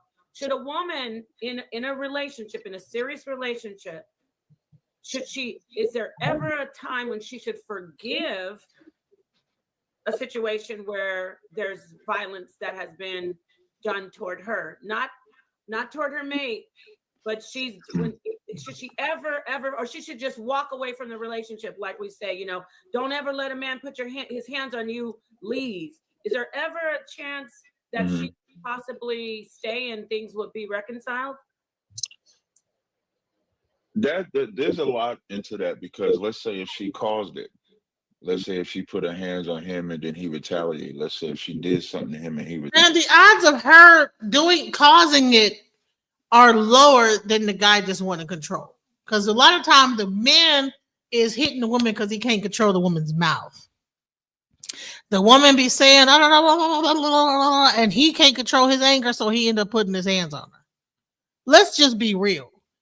Do most abuse happen because the woman put her hands on her, or because the woman put her mouth on him and said, and then he got mad, couldn't control how he felt, and put his hands on her?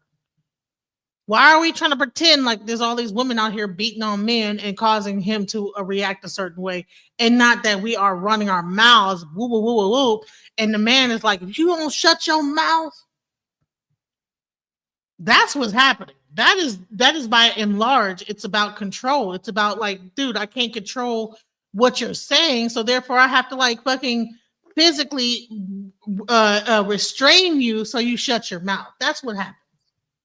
And I've been there before because I didn't know how to shut my damn mouth. So I know for a fact with my own experience, it was because I was running my damn mouth, and that's what happened. Let's go. retaliated. So that's not an easy one-off way of leave him alone.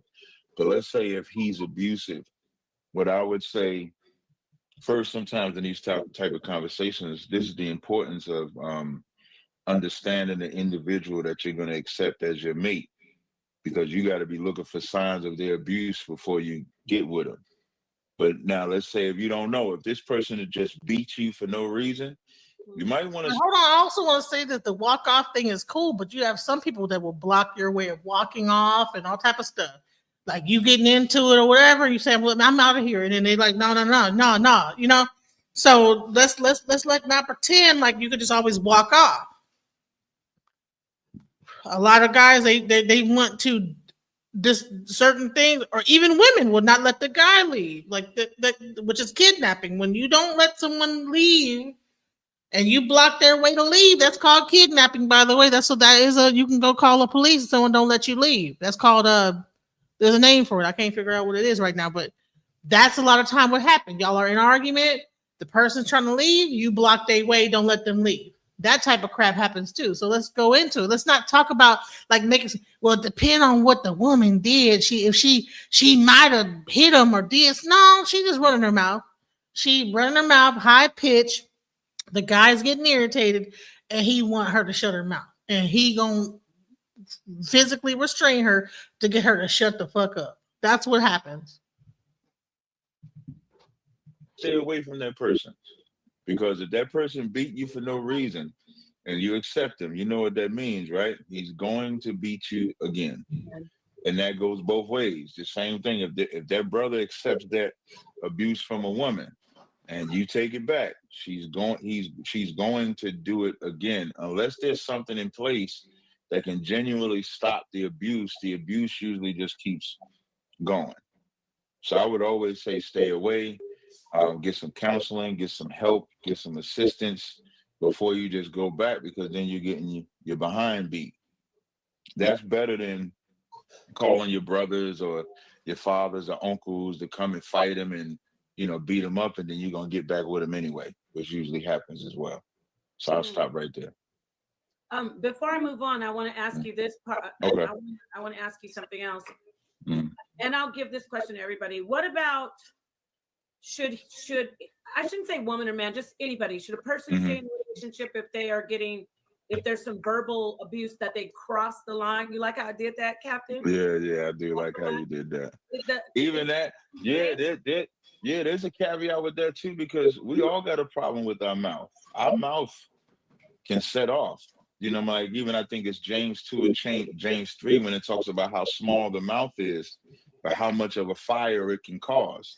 So there ain't nobody innocent when it comes to the mouth and how you say stuff. So when it comes to that mental abuse, there's a term, especially for our people, they call it trauma bonding. And trauma bonding is also reflective to how we're raised. So think about you raised up watching your mama yell with her friends, cuss people out and stuff like that. A lot of men argue like their mama argue. You know what I mean? So now you bring that into relationships where sometimes you feel like the only way this is genuine love is if we're arguing.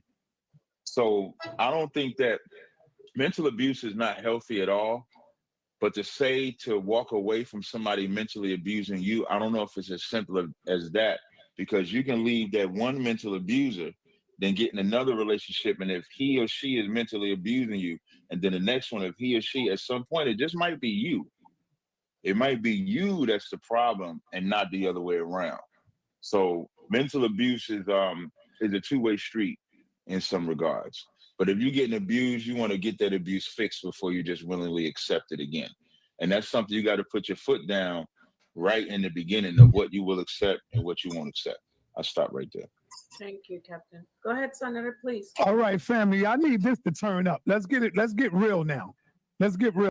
Before they get real, I'm gonna just say this. A lot of times the relationship is so toxic that each other are getting off on beating on each other. They're getting off on arguing with each other. And then the sex is so great after that. You know, there's some weird shit that's going on out here. They get into it and then they do it right after. And then that adrenaline and all that stuff is pumping up and whatever. So some people might just be addicted to like hearing a man kind of buck up against them. And so they'll trigger a man to kind of like get riled up. And then that turns into some kind of sex. You know what I'm saying? So that's another thing that happens too. So we cannot only just think it's like abuse. Sometimes it's just like people are just toxic, and maybe their dad yelled at them when they was younger and they got off. I don't know, some kind of weird thing where, because I've seen situations where the woman was aroused. They get the guy riled up, the man gets aroused, getting the woman riled up, getting her hollering and screaming, and then it's like just to subdue the woman when she's in her riled up state. You know what I'm saying? Yeah. You know, that type of thing. That happens. See? You know what I'm saying? Y'all arguing. No. You know, just like Baby Boy. Remember Baby Boy in the movie where she was like, no, Baby Boy. And they end up like doing it. And then she's crying and all this other weird stuff while he, you know, going down on her. That type of stuff. So we can't pretend like it's all that just toxic, like that this guy is abusing her and he's abusing her. Sometimes they're abusing each other and they're getting off on it too. So let's not pretend like that does not exist. So now, who is more abusive when it comes to relationship, men or women? I'm gonna straight up say the woman is more abusive than men. Most of the time, we run. We don't want to be bothered. We got to leave the house, get in the car, go for a drive, because a lot of us, you can't defeat our women when it comes to arguing. You know, abuse is not always physical; it's mental as well. See, you cannot defeat the woman when it comes to her mouth. So what you do, you got to subdue her physically. So men are physical, women are mental. So if a woman is getting with you mentally to the point where you can't actually get back with her on a mental level, that is where physical gets put into play, because you want her to shut up, shut your mouth. That's most arguments start off because of shut your mouth. You know how many people probably are in jail because of shut your mouth, in prison because shut your mouth. Shut your mouth. And she wouldn't shut her mouth, so I shut it for her. You know what I'm saying? So let's not pretend like that don't exist. Let's go. And y'all will go so deep into really putting us down. Like, you know, the words that y'all say to really hurt us. You know, you say things that really gets into our skin. So I would say the women, I'm gonna set it off, man. I'm gonna say, and it's not about black, male, female bashing. I'm just keeping it real. Women are more abusive when it comes to relationships than the brothers. Lord. And look, sometimes I give her a hug when she fussing. And when you give her a hug, does she calm down or does she keep fussing? Does she calm down after that? Maybe she just needed a hug. That's what's weird. Sometimes it'll be a thing where a person is acting a certain way, acting out, just like kids, having a little tantrum because whatever. You know what I'm saying? And then you give them a hug and they chill out because they want some attention. Sometimes women will be yap, yippity yap, and they just want some attention. That's all. And they don't know any other way because they've probably been brought up in a toxic environment. Or maybe when they were growing up, they learned that if they cry and whine, that they get attention. Squeaky wheel gets the oil. Isn't that a whole thing called squeaky wheel gets the oil? So squeak, squeaky, squeak, squeak, squeak, squeak, squeak, squeak, squeak, squeak. And then the guy's like, now sometimes the guy will know that, okay, this person, either she probably just as horny. Well, you know, sometimes it might be sexual frustration. There could be so many reasons why that woman is squeaking or complaining about something. Maybe something was something is neglected. Usually, when a woman starts squeak, yelling, crying about something, it's usually there's something being neglected. If you pay close attention to what she's saying, it's not that she's just for no reason yelling and screaming. She's not screaming about Mickey Mouse and Disney World. She's not saying, "Hey, Barney should be purple and not red. She need to be red and not purple." And arguing about, no, it's because you said you were going to do this, you didn't do that. And if you say, "Look, honey, come here, I'm sorry," give her a kiss. Hell, my one friend Jovan said that when his wife used to get that, he would just, I don't know why he would do this, but he would just pull his pants down. And she'd be so thrown off by that like, what, why, what?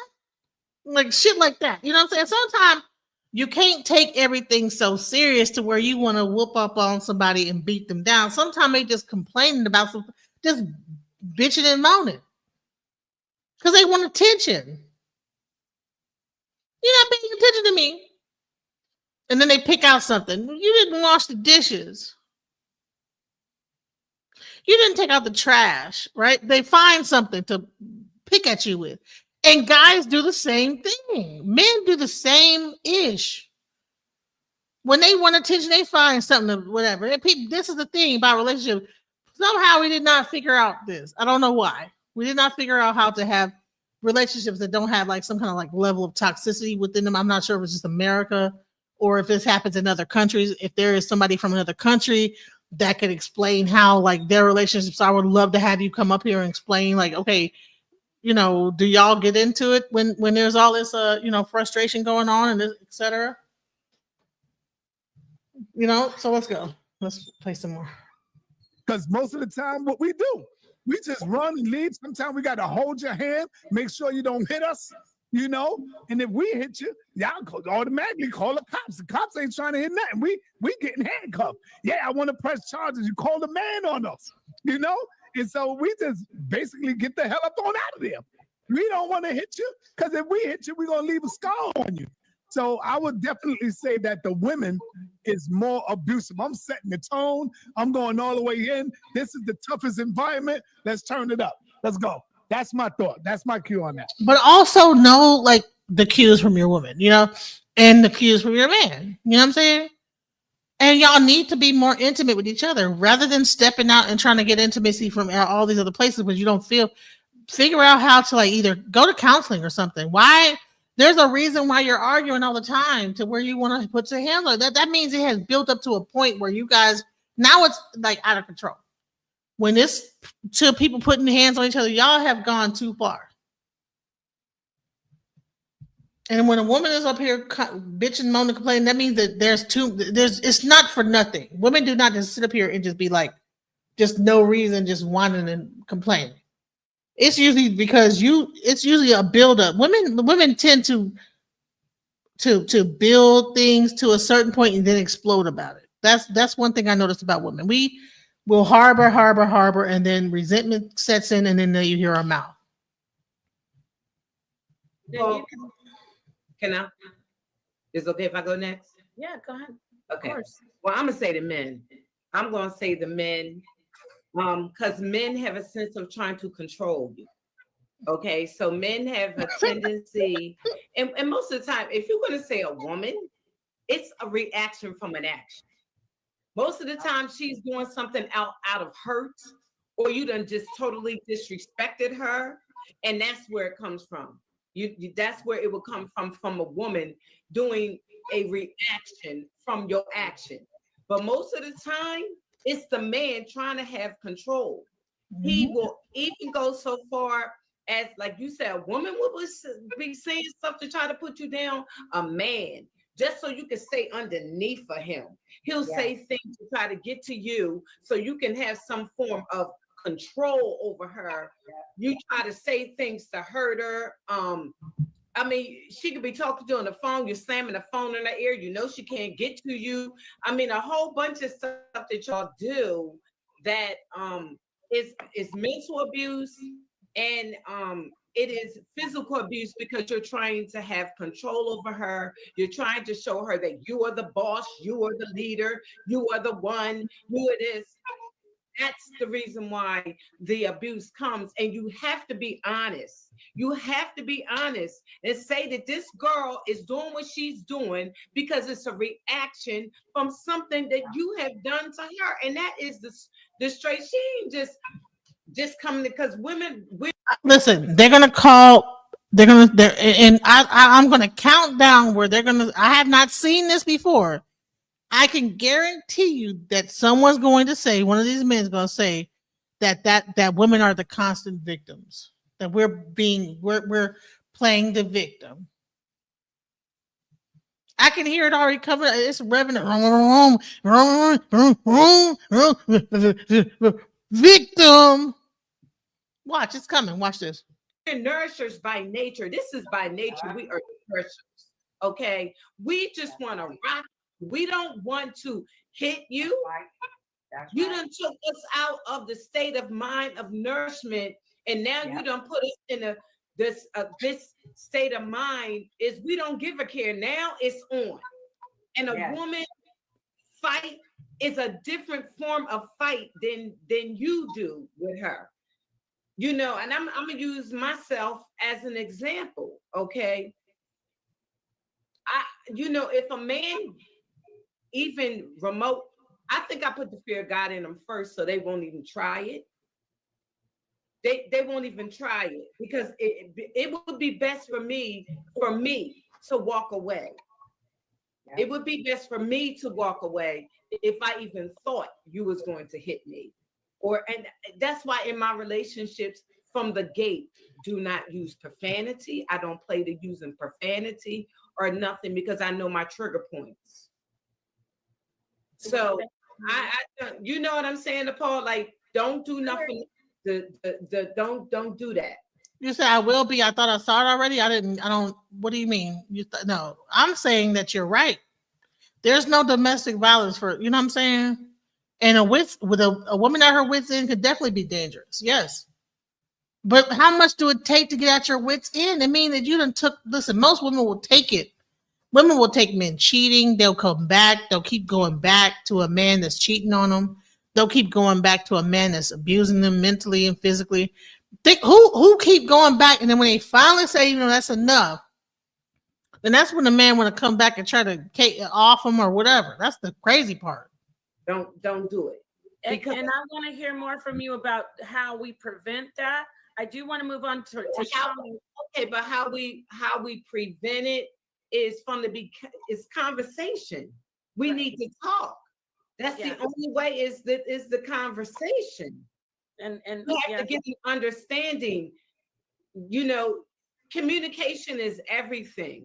Communication is everything. And you should know your partner when you with your partner. What is the trigger points? What may make him do this, or what may make her do that? You have to be comfortable enough to say, baby, listen. Okay. I was talking to this dude. I'm gonna give you an example. Okay, I was talking to this dude, and this is recent, very recent. My air conditioner went out on my car. And I was like, do you know anyone that can fix my air conditioner? And we're not really together, but we're in the beginnings of trying to be together, right? But that I just ended that yesterday. I said, you know what, that's it. So, I'm like, okay, I need to get my AC fixed on my car. Oh, okay. Well, he fixing my car, and when he gets done with my car, I'll like set it up. So a whole week has gone by. He have not called or nothing like that. My AC is still out. I'm waiting on him. And so when I finally say, you know what, because we're supposed to like go to an event or whatever coming up, and I said, you know what, and I paid for the event to go to it. I said, you know what, I'm gonna go with my daughter. I'm not even going. We're not gonna go together, because I'm like, I don't want no man around me that can't do the basics. If you say you're gonna do something, just do what you say you're gonna do. And then, but now I look like an asshole because I said, hey, well, you going bad on me. This is what he says. You be going bad on me. Well, no, I'm not going bad. It's like when I've asked you to several times to show up for me, but then when you need something, I'm there lickety split. That it gets put into a file, it gets added up, it gets put on top of all the other bullshit that you're probably doing. And at some point, you just say, you know what, that's it. Blocked. That's it. I've had enough, because when you need something, I'm there. But when I need something, I got to wait. No, I'm not going to deal with that. So, and then, you yelling, you doing this, you doing, yeah, nigga, because I've been like up here with no AC in my car, waiting on you and relying on you to help me because I don't know nobody here to help me with my AC in the car. I don't know nothing about AC. And I'm relying on a male's knowledge on what to do with the car. And he said he gonna do it, but he just doesn't ever. That to me, that will build up into an argument.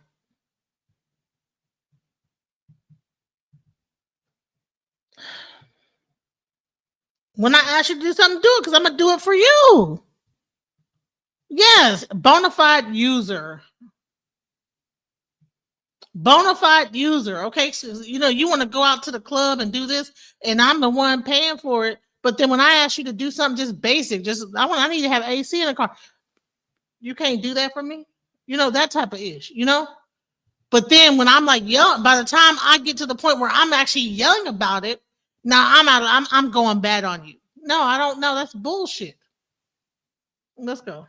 Thank you, Sister Freedom. Tommy, For allowing who's more abusive? I wonder what your answer is going to be. Who's more abusive? Women or men in relationships? Women are way more abusive. Let me explain to you another passage in the Bible, like Kat was talking about. The tongue is sharper than any two-edged sword. As a psychologist, I know that people can get away. As a matter of fact, many of you may have things like I got. I put up a picture the other day of my knee getting drained. I didn't like it, the feeling. Bro, go ask a person to get stabbed with a two-edged sword if it's sharper than a tongue. Go stab somebody with a two-edged sword and then go talk to somebody that got cussed out and tell me which one is worse. If you don't get the hell out of here with that bull stuff, like that's nonsense. Okay, let's not use these stupid Bible quotes that really don't even come from the Bible, but you know what I'm saying? Come on now. The tongue is sharp. That's just a what's it called? A parable to explain that your tongue is powerful. The words you say are powerful. It does not mean it's literally. So if you whoop a person's ass, it's gonna be way more painful than a person saying something to you. Okay. What about sticks and stones may break my bone? Sticks and stones breaks the bones, and words will never hurt. Okay. Hello. Do I got to go to like kindergarten with it? Of it. But boy, I like it today. I feel like I got a brand new daggum knee. It feels awesome. So I don't remember the pain like that anymore because of the joy of the after. But let me tell you what happens when you get your emotion and your psyche hurt. I don't know why me and Cap keep having this problem. I talk to him behind closed doors and he keep bringing up my personal business to these damn shows. I'm really getting upset. I told you I only hit her once and I said that I was going to do it. Now you trying to tell her not to come back to me. What's wrong with you? She is watching. Anyway, you don't mean it, but take your ass upstairs. Anyway, the point is. Yeah, I really don't mean it. I really don't. The point is, when you are physically abusive mentally, that shit lasts. That's why you have all these serial killers and things like that. They come from that type of abuse because it sticks with you. But Kat was right. Like, again, if somebody cheat on you and you take them back, if they stay at the grocery store too long, you know what the first thing your mind gonna go to? Mm-hmm. They're sexing somebody. That mental abuse is really something. And that's why women will do that to men. They will say things like, the baby ain't yours. Then we'll come back later and say, you know, I just said that out of anger. So now you're looking at your child like, That's and there's a lot of brothers that done had that said to them, though. She got mad and she said something. Okay, so all right, so you're saying, so are we going to say that it's equal? So men are more physically stronger to be able to hurt somebody versus a woman is more mentally stronger to be able to hurt a man. So we have an equal playing field when it comes to hurt, right? A woman can like psychologically hurt you, and then a man can physically hurt you, and so therefore there's an even playing field when it comes to hurting. I don't think that it's because maybe they feel like, well, the physical thing, the mental thing is way more worse than the physical. Meanwhile, you up in the hospital with your eye blacked out and everything because this dude done punched you square in the face and eye sockets and stuff is all loose. Get out of here. That's hard to take back. That's why Chris Rock told the joke. Women have the ability to be able to say something that they know is very difficult to come back from. Abuse, we don't talk about mental abuse that much. And when we do, we try to act like it's only women. Like the young lady said, well, when women do things, it's out of retaliation. You know what we're doing when we do that? Giving them the green light to do things. Ain't that the same lie women tell you when they cheat? But somehow when we cheat, we just dogs. But when they cheat, it was cause, oh, you didn't take me to the movies anymore. You didn't take me to the mall anymore. Well, I should have caught you at the mall and the movies with that man, not with his penis in your mouth. I put my penis in your mouth. You just said I didn't take you to the movies in the mall. So that's all he should have had to do. And then he should have sent you back home when it was time for penis in mouth. But that ain't what happened. But you still use the excuse. Women always have an excuse of why they do. When a woman So is he saying that guys will be okay with you just going to the mall with, if you're not doing it, you can go to a dude and he'll take you out and do the things that he's not doing and you'll be okay with that? Like, what are we saying here? And then come home and screw you, but okay, get the fun times from another dude.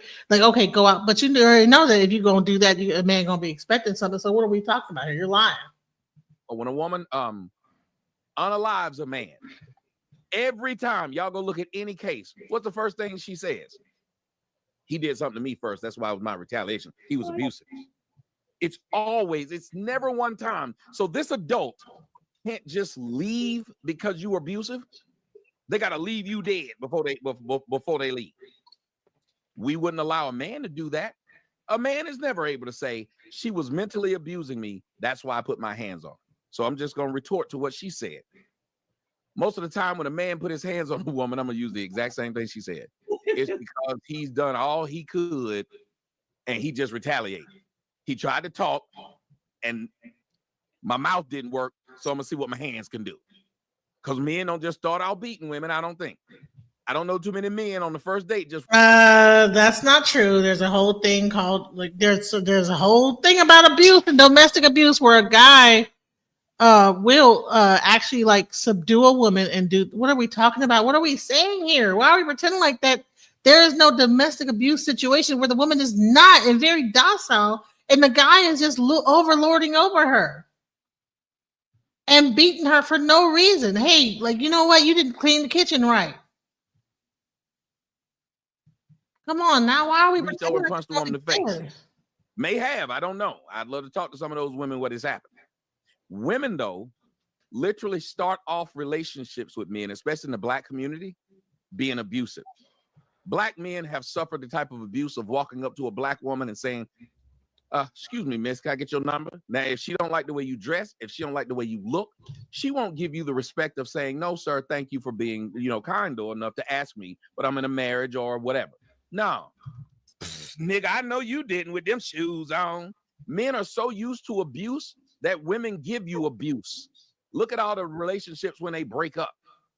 The woman is usually telling everybody how he got a little D, he can't F, he broke. So you got 3 babies by this broke man, but now you ain't together with him. You telling the whole world he broke. I remember the video I did where this man walked up on this girl. He had the flamer right up to her head, put her on Facebook Live and told her, because she was trying to ruin his new relationship that he was in. Kept messing around, telling the girl he had STDs, all kind of stuff. He didn't, but she wanted to ruin his relationship. Finally, he got tired of it. He had the flame up to her head, put her on Facebook. She jumped there talking about I apologize for all the stuff I said. I'm really sorry. And his last words to her before he put her to sleep was, game over. And everybody looked at me and I said, and she got what she deserved. They said, I can't believe you're saying this. I said, why did this woman think that it could be her job to ruin this man's life and reputation, and all he got to do is walk on with his life? I don't know if y'all remember that woman from Fresh and Fit. That woman went around just telling all kinds of lies on me. What happened to her? What changed her life? She went from telling lies to they put her on Tasha K. Tasha K knew she was lying. Do they ever stop women from lying on you? Y'all remember that Shay girl went around lying on me. They have no problem doing it. Women get to do it, nothing happens. Men's lives have been ruined right now. Brian Banks, 6.5 years in jail off of a lie. What happened to the woman? Nobody's more abusive to women. And finally, let me give y'all some real stats you can look at. You know who the #1 abusers of children are? It ain't men. It's women.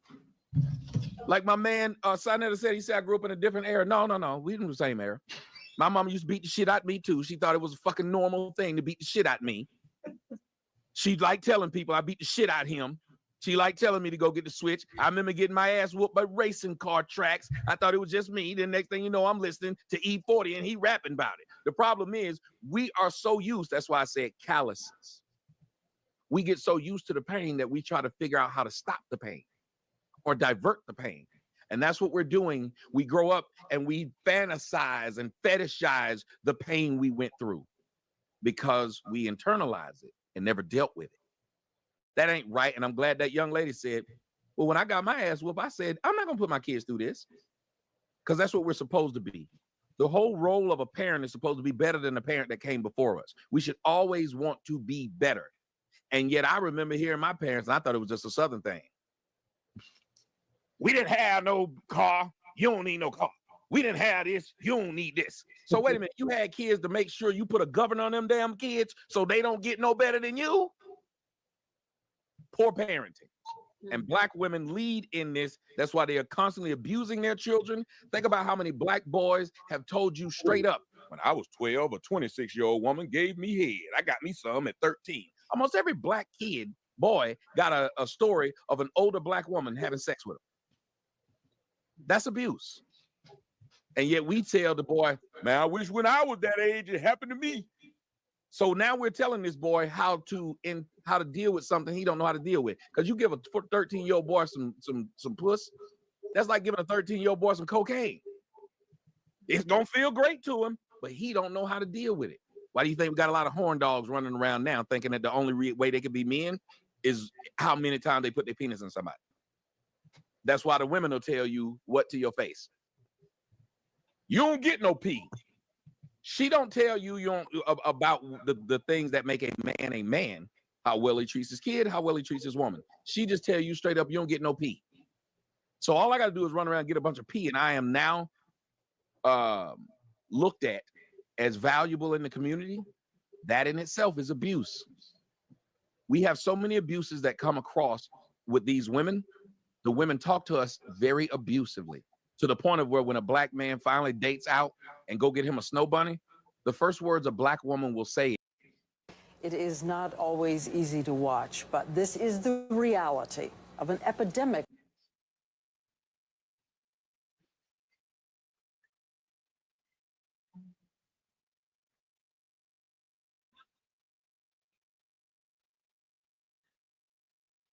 And in relationships. Men are. But Okay, tell me, the scenarios that you're bringing up, it seems like these women are, can I say, low value. They seem to be hood women, do you experience the stuff you're talking about with women that are like, for instance, Nepal?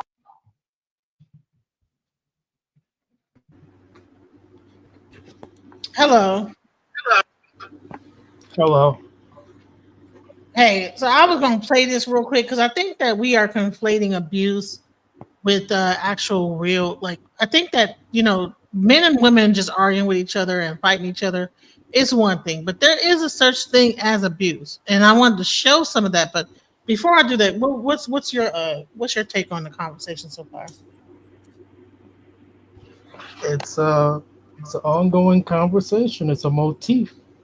You know, they it puts people in their seat. You know, gets them watching. Domestic abuse that takes place in all races, all regions, across economic lines in this country.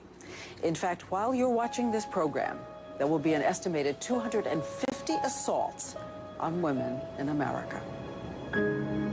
In a nice neighborhood in upstate New York, in a nice house like the ones you know, behind closed doors, a father commands his 13-year-old son to pick up a camera and start recording.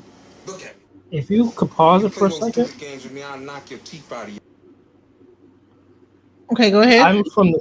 I'm from the same state where Tracy Thurman was attacked by her husband in front of sheriffs, and that incident put the battery in the back for a lot of this what we're going through now. And that incident was definitely wrong and foul, without a doubt. However, sometimes I think these things take a turn into the worst when it's not monitored and controlled. And domestic violence, the language of it, the narrative needs to be updated of what it truly is today.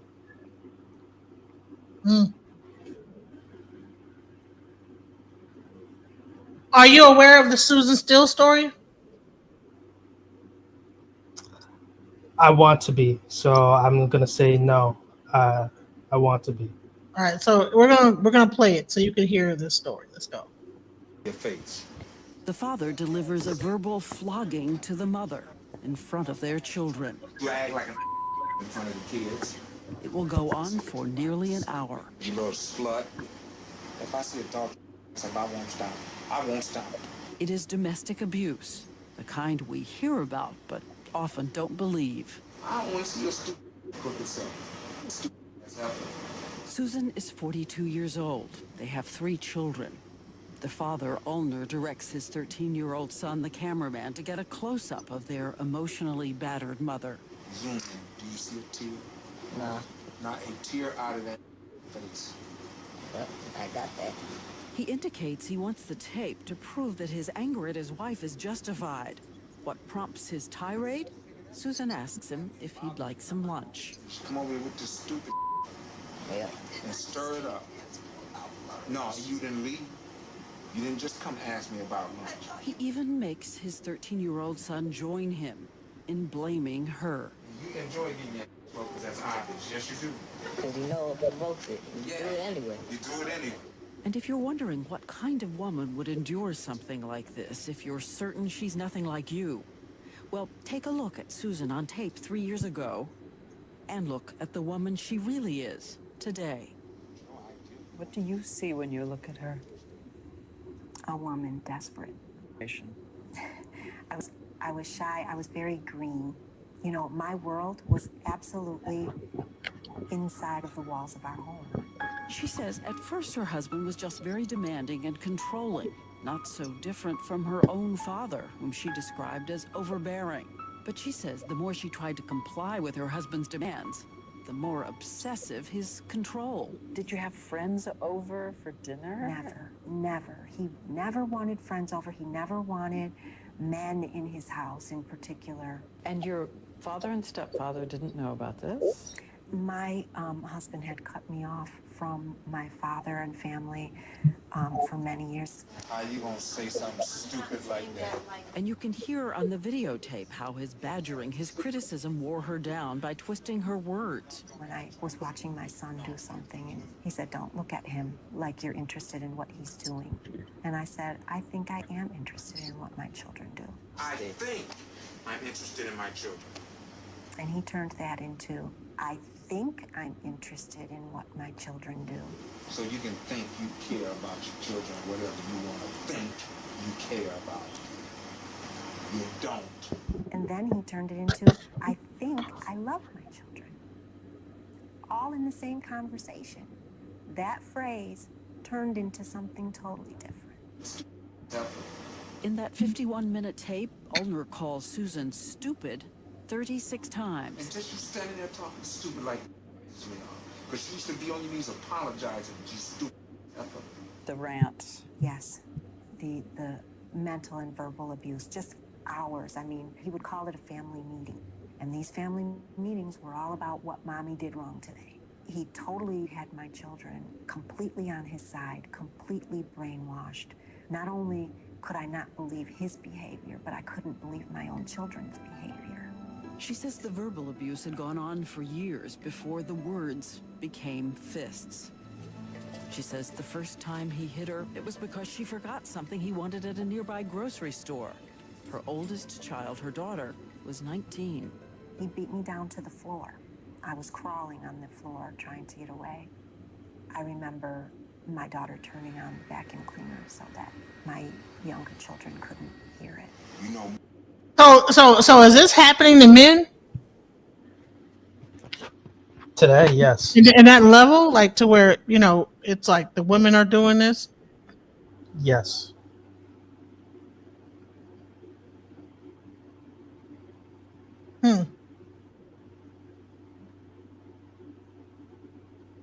Let's finish. One of your commenters had said there are no hotlines.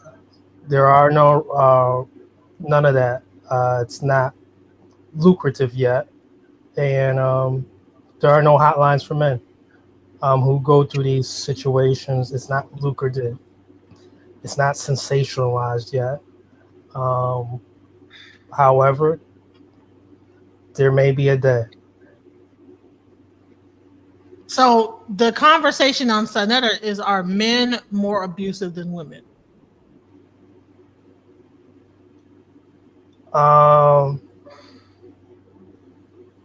Statistically, but in reality, I believe it's 50-50 today in the United States of America.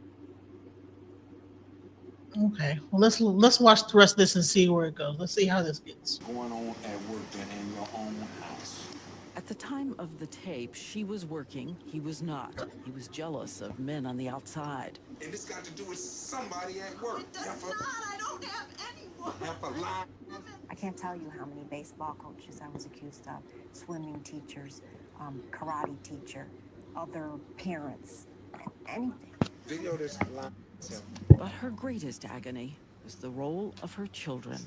When you think your son was on the other side of that lens. Not only that, my younger son was right there also. He was in the room. Their youngest son, 8 years old. Coming up toward the end of the tape, Ulner explodes in violence. You were sorry you wouldn't come up here. Wouldn't do that. You're saying my mic is too loud? Jack the Snake? And so what does the son do? And what about the question everyone wants to know? Why on earth didn't she just leave? Follow what I say to the T. Sit so stupid. June 22, 2003, terrifying images of physical abuse. The kind the experts say takes place every 15 seconds someplace in this country. The difference is it better now? Caught on video. You don't know what to do. Look at your stupid. Look at the way you look. Behind the camera, a 13-year-old boy watching his mother slapped, slugged, and throttled by his father. You keep playing the game with me, I'm gonna knock your head across that wall. At one point, for nearly 3 minutes, the son seems to the T. The terrified mother, Susan, covers her face while the father, Ulner, strangles her, throws her to the floor. You have a stupid nerve about your stupid stuff, and you don't learn after I beat you one time. You do not learn. When you look back, are you amazed you didn't crack? Was the thought of my children. You know what? Someone said something really good. They said he hates her.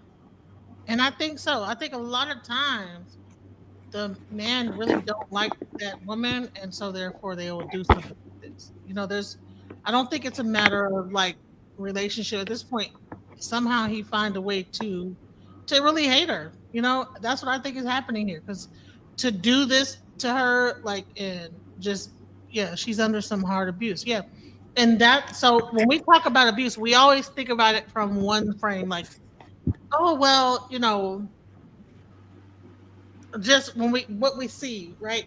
But there's things that we don't see where we see this kind of narcissistic abuse that is happening. So I wanted to like give a reference of some narcissistic abuse that's happening where in that particular situation, that was not a matter of just a person being mouthy. Honey, she's afraid to say anything. And impossible as it is to believe, as this was going on, she still managed to care for the children, the house, and work at a part-time job. Her boss was Lynn Jasper, who started picking up on something unsettling.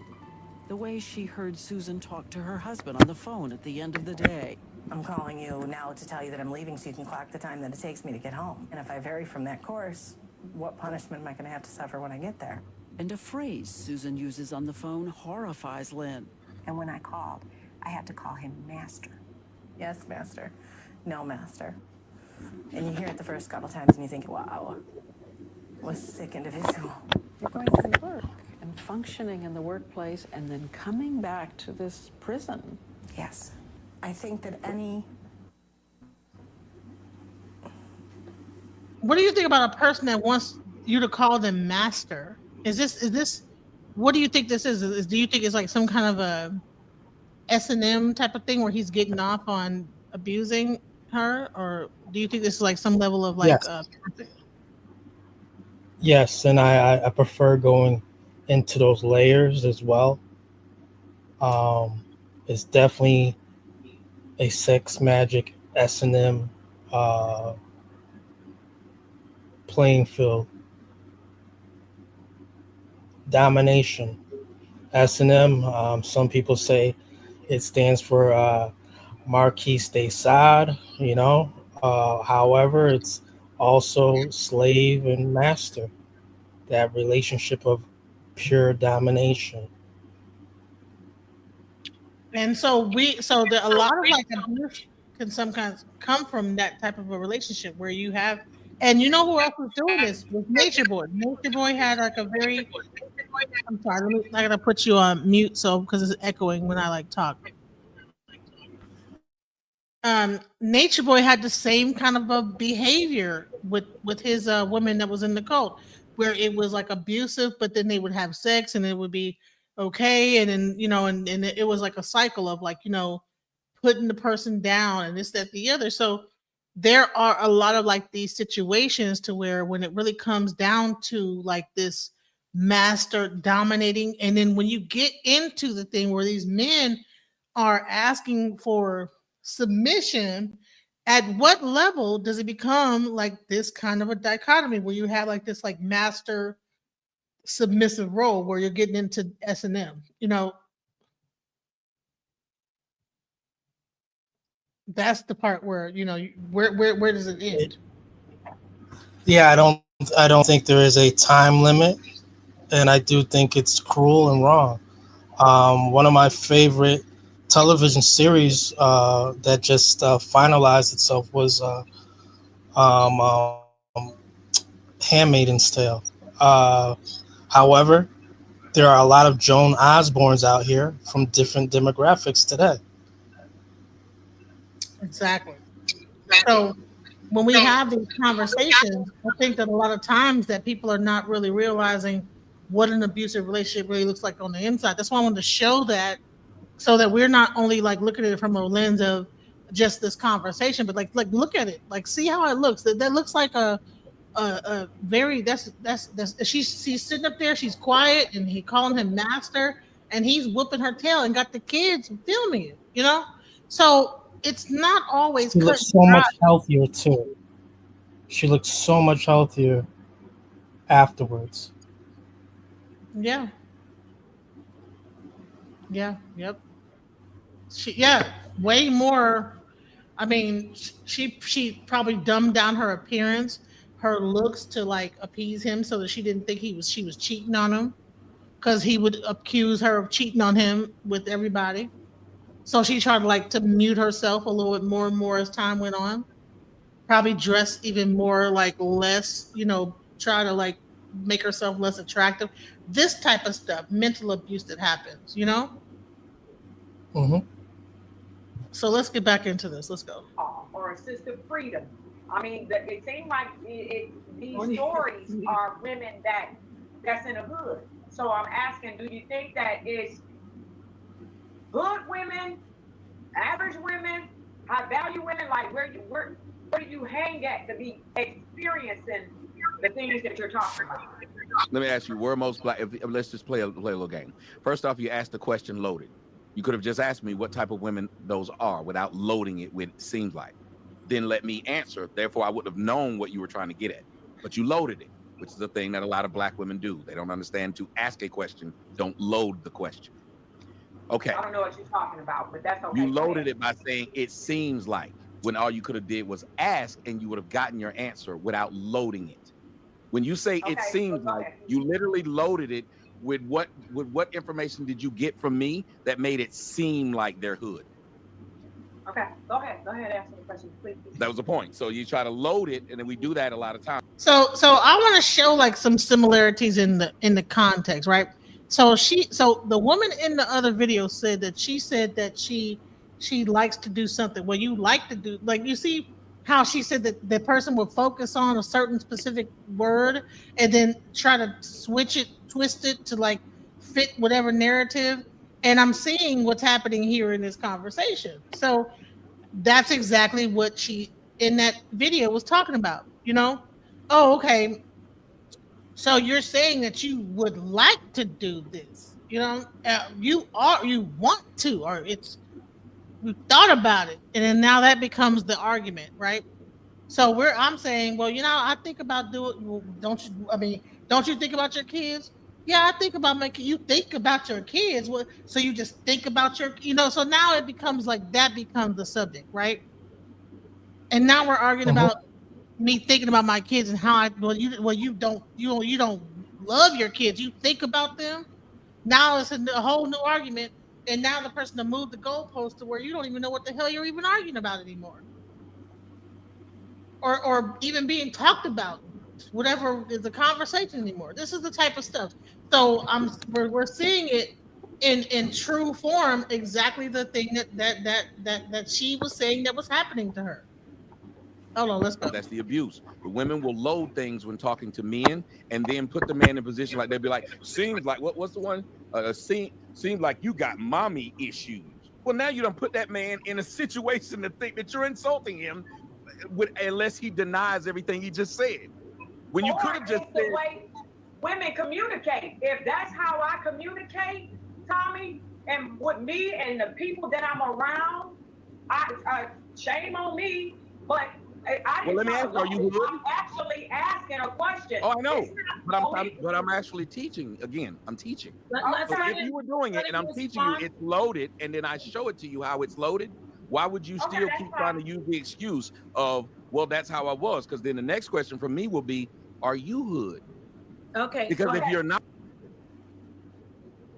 I want you to do me a favor, and I'm going to rewind this a little bit, and I want you to pretend that they're not on the panel.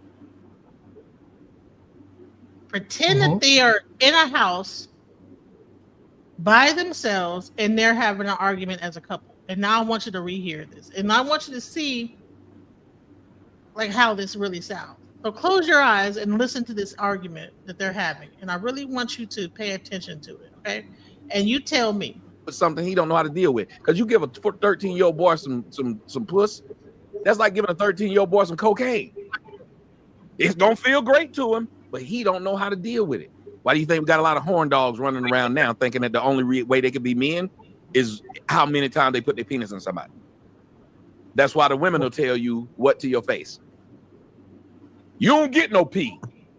She don't tell you about the things that make a man, how well he treats his kid, how well he treats his woman. She just tell you straight up, you don't get no pee. So all I got to do is run around and get a bunch of pee, and I am now looked at as valuable in the community. That in itself is abuse. Okay, so not that part, but we're about to get into it. Where they start to go back and forth, I want you to close your eyes, and I want you to hear how this sounds, and tell me if it did not kind of sound like. Just hear how it sounds. Watch this. We have so many abuses that come across with these women. The women talk to us very abusively, to the point of where when a black man finally dates out and go get him a snow bunny, the first words a black woman will say is, "You'd with that girl because she let you get away with stuff a sister won't." That's what an abuser says. Thank you, Tommy. Here we go. Go ahead, Sister Wise. Here. Before you address him, who's more abusive, women or men in relationships? So they're about to have a back and forth dialogue, and I want you to really close your eyes and imagine this. Imagine they're not on a panel; they're just talking to each other. Let's hear this. Men are, but okay, Tommy, scenarios that you're bringing up, it seems like these women are, can I say, low value. They seem to be hood women. Do you experience the stuff you're talking about with women that are like, for instance, Nepal or Sister Freedom?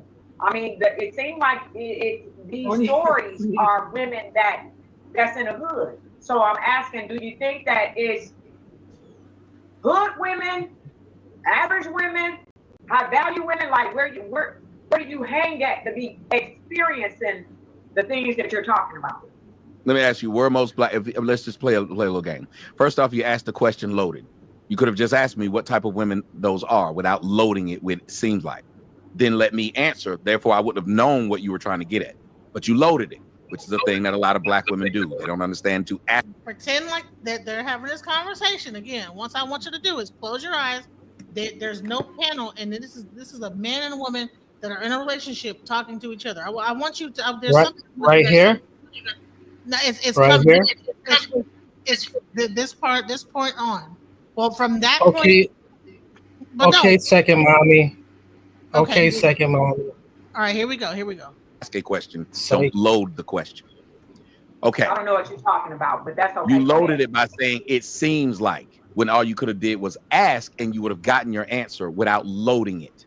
When you say "it seems like," you literally loaded it with what information did you get from me that made it seem like they're hood? Okay, go ahead, answer the question, please. That was the point. So you try to load it, and then we do that a lot of times. That's the abuse. The women will load things when talking to men, and then put the man in position like they'll be like, "Seems like what's the one? Seems like you got mommy issues." Well, now you don't put that man in a situation to think that you're insulting him, unless he denies everything he just said.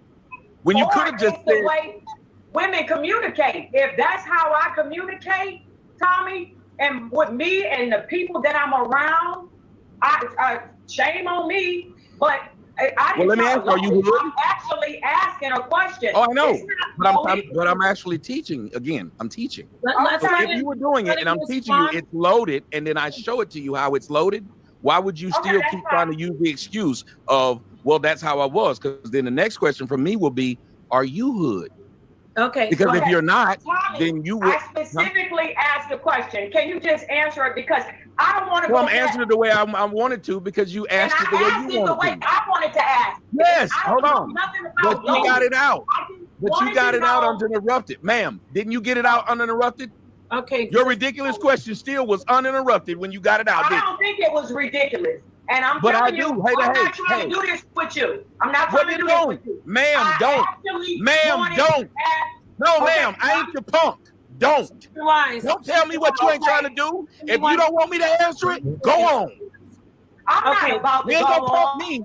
You ain't gonna punk me. I like most of you. So you ain't gonna punk me, lady. A question. And you could have let me answer it. You could have shut up and let me answer Questions. I'm waiting. I'm just waiting. Go ahead. I'm waiting. I was answering it.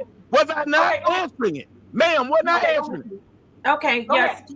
Go ahead. Yeah, in fairness, everybody has spoken uninterrupted. Okay, so how did that sound? Did y'all close your eyes and listen to how that conversation sounded? That is a lot of the Not time. exactly. That is a lot of the times how conversations go with relationships. Yeah, she was out of place for asking that loaded question. So she's out of place for asking a loaded question, and he's not out of place for how he responded. He was want to be specific. He wanted a direct, because she asked 3 to 4 different questions. The way that she communicates, but he's yelling at her for how she's communicating, and then like now there's an argument going on. So it's like a thing where, all right, she asked a loaded question, right? Does he have to respond in that way to where he's yelling at her and now telling her to go on and this, that, the other? Is that how you need to respond? See, this is the thing. Just because she asked a loaded question does not mean that that's the method of response. And then you say, well, women are more abusive. Well, well, go on somewhere. Well, hold on. What do you mean? So, like I said, close your eyes and imagine.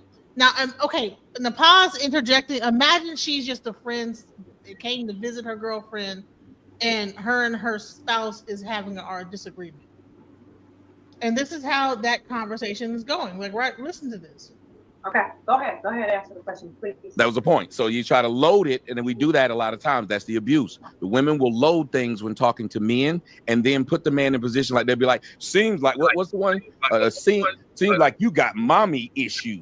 Well, now you don't put that man in a situation. Now, she never said that. Seems like this is something he's coming up with to make his point, but she never said that. So that's part of it. But let me be quiet. Let me close your eyes once again, guys, and listen to how it escalates. Listen to it. Listen to think that you're insulting him, unless he denies everything he just said. When you could have just said, the way women communicate. If that's how I communicate, Tommy, and with me and the people that I'm around, shame on me. But well, let me ask you, are you hood? I'm actually asking a question. Oh, I know, but I'm actually teaching. Again, I'm teaching. So if you were doing it and I'm teaching you, it's loaded, and then I show it to you how it's loaded, why would you still keep trying to use the excuse of, well, that's how I was? Because then the next question from me will be, are you hood?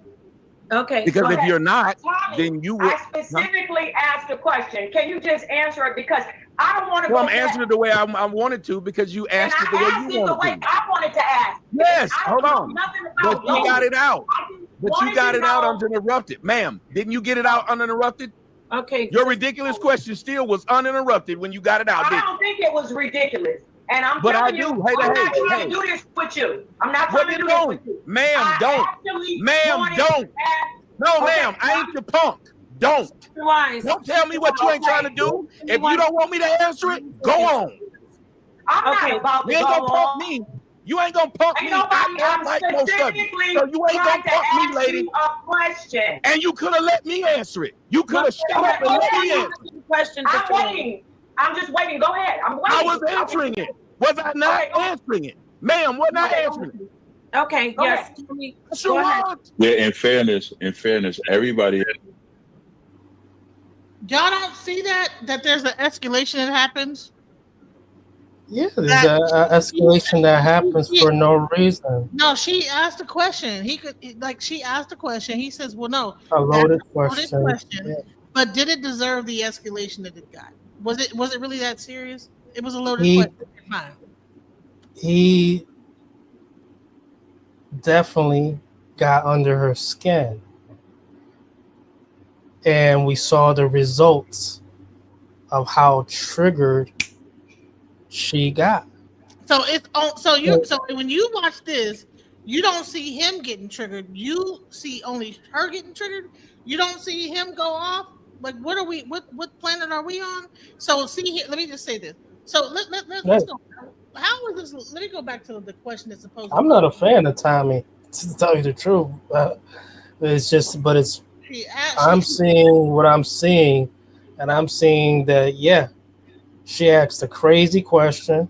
Okay, so let's go. More than one question. It was ridiculous. Let's go back to the question. So what was the question? Women or men in relationships?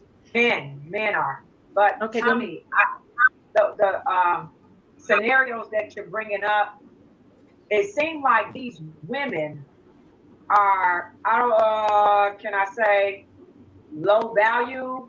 They seem to be hood women.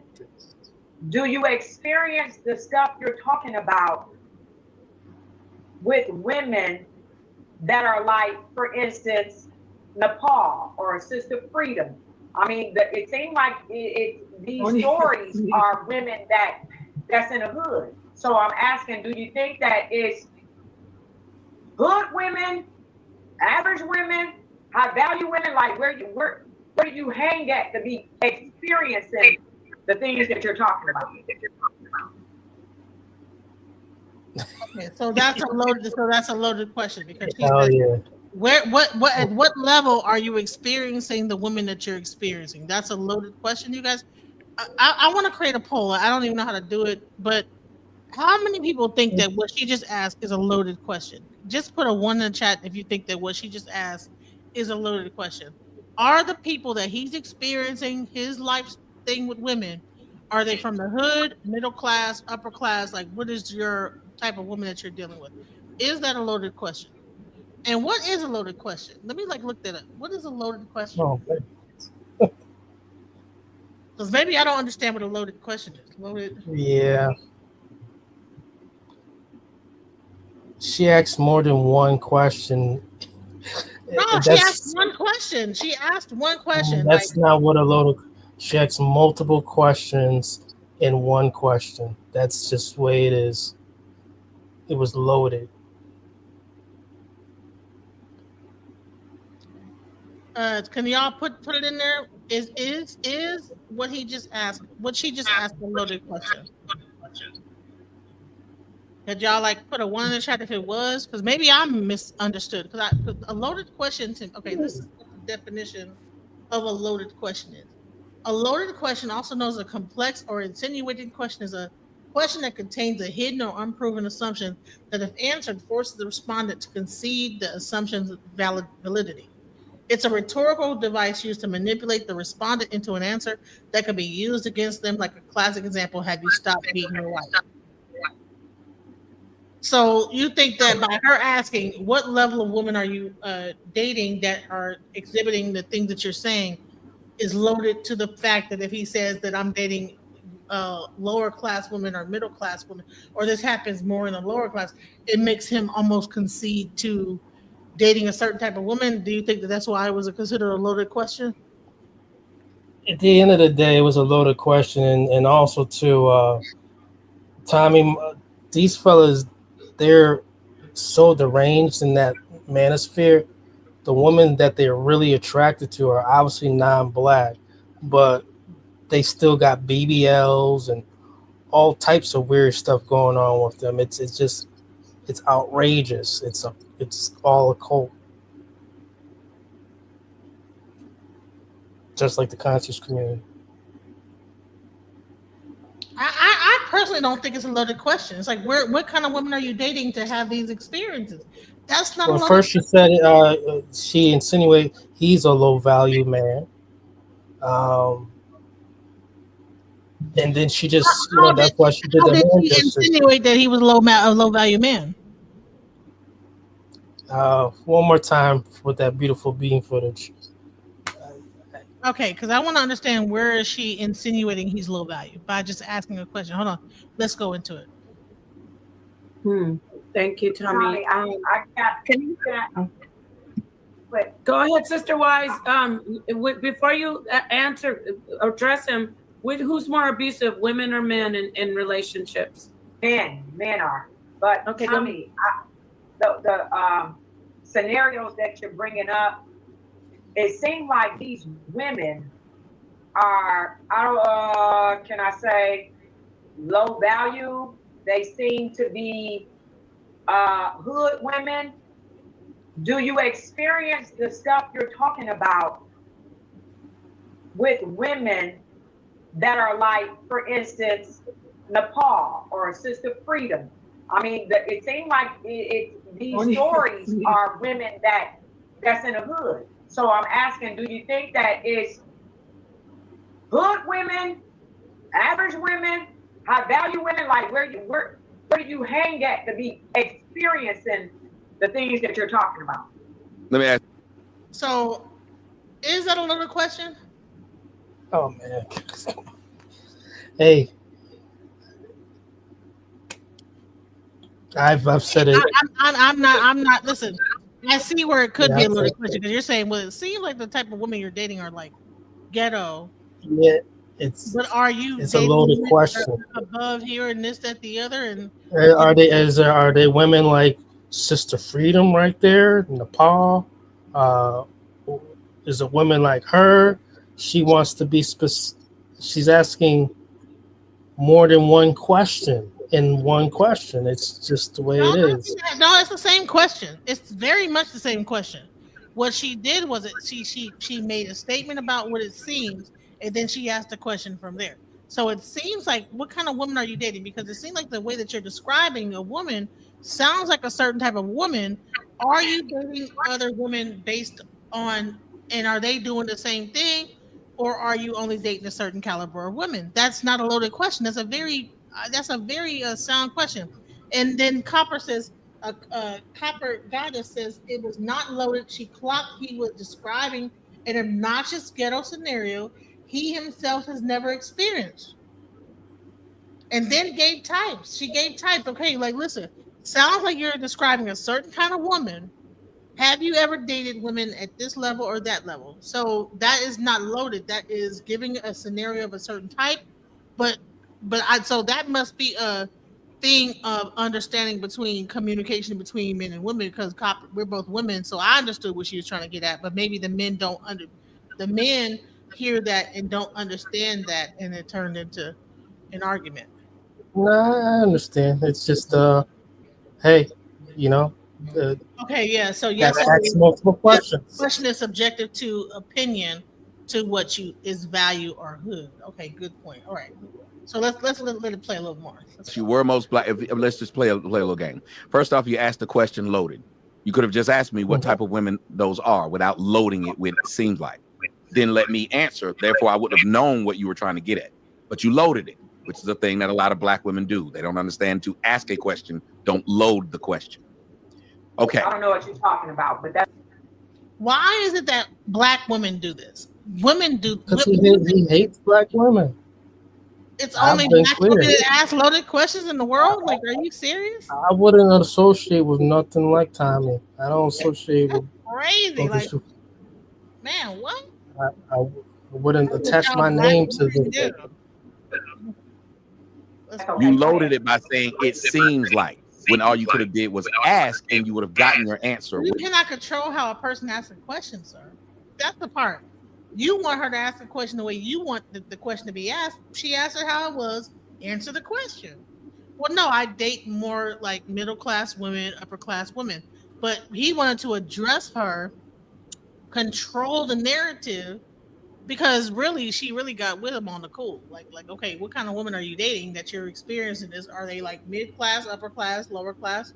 And then he probably is dating. He probably is going to the hood and getting people, whatever, and getting in our, who knows? So I don't know. Without loading it.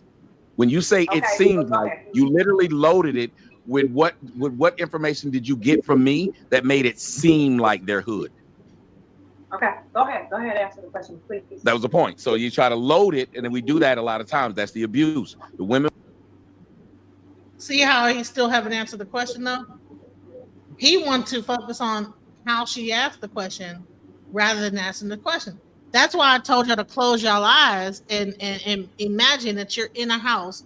This is your hubby. You ask him a question, and because you might have given some pre context to what you're asking, then now it's a loaded question, and now he's not even answering the question. He's attacking you and how you ask the question, and not actually answering the question. You understand what I'm saying? That's the part.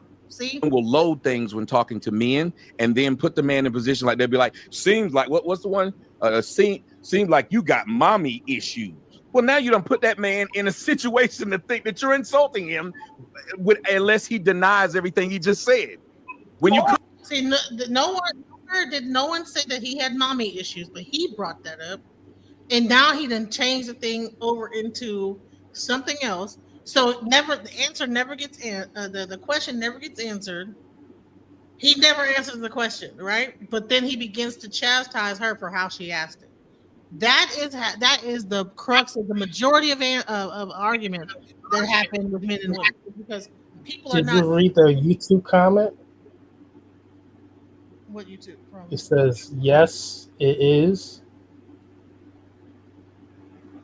Yeah, the question is subjective to opinion, to what value it good or whatever. But the bottom line is he never answered. He could that she did give enough information on the question to answer the question, though. She might have made a statement beforehand, but she gave a way that he could have said, yes, no, I date mostly middle class women, and then that would have been the end of it. But rather than him answer the question, what he did was he chastised her for asking a loaded question, and then began to continue to chastise her to the point that he never answered the question, and then kind of gets aggressive with her on some like, well, you don't get to control me. And so he never answered the question. Then Tazariak ended up stepping in, but he never he so that to me is a tactic. When people do that type of stuff, that's a tactic to me. That is not like that you're just so upset with the question.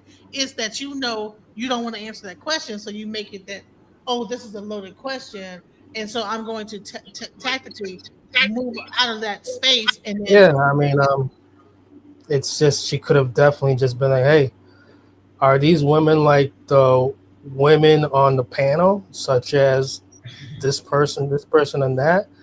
I know the side. I hear the side. It's just the way it is. We both can agree he's not attracted to these females but you on the can't panel. control how a person asks a question. You just She asked a little question. Hold on, He caught her.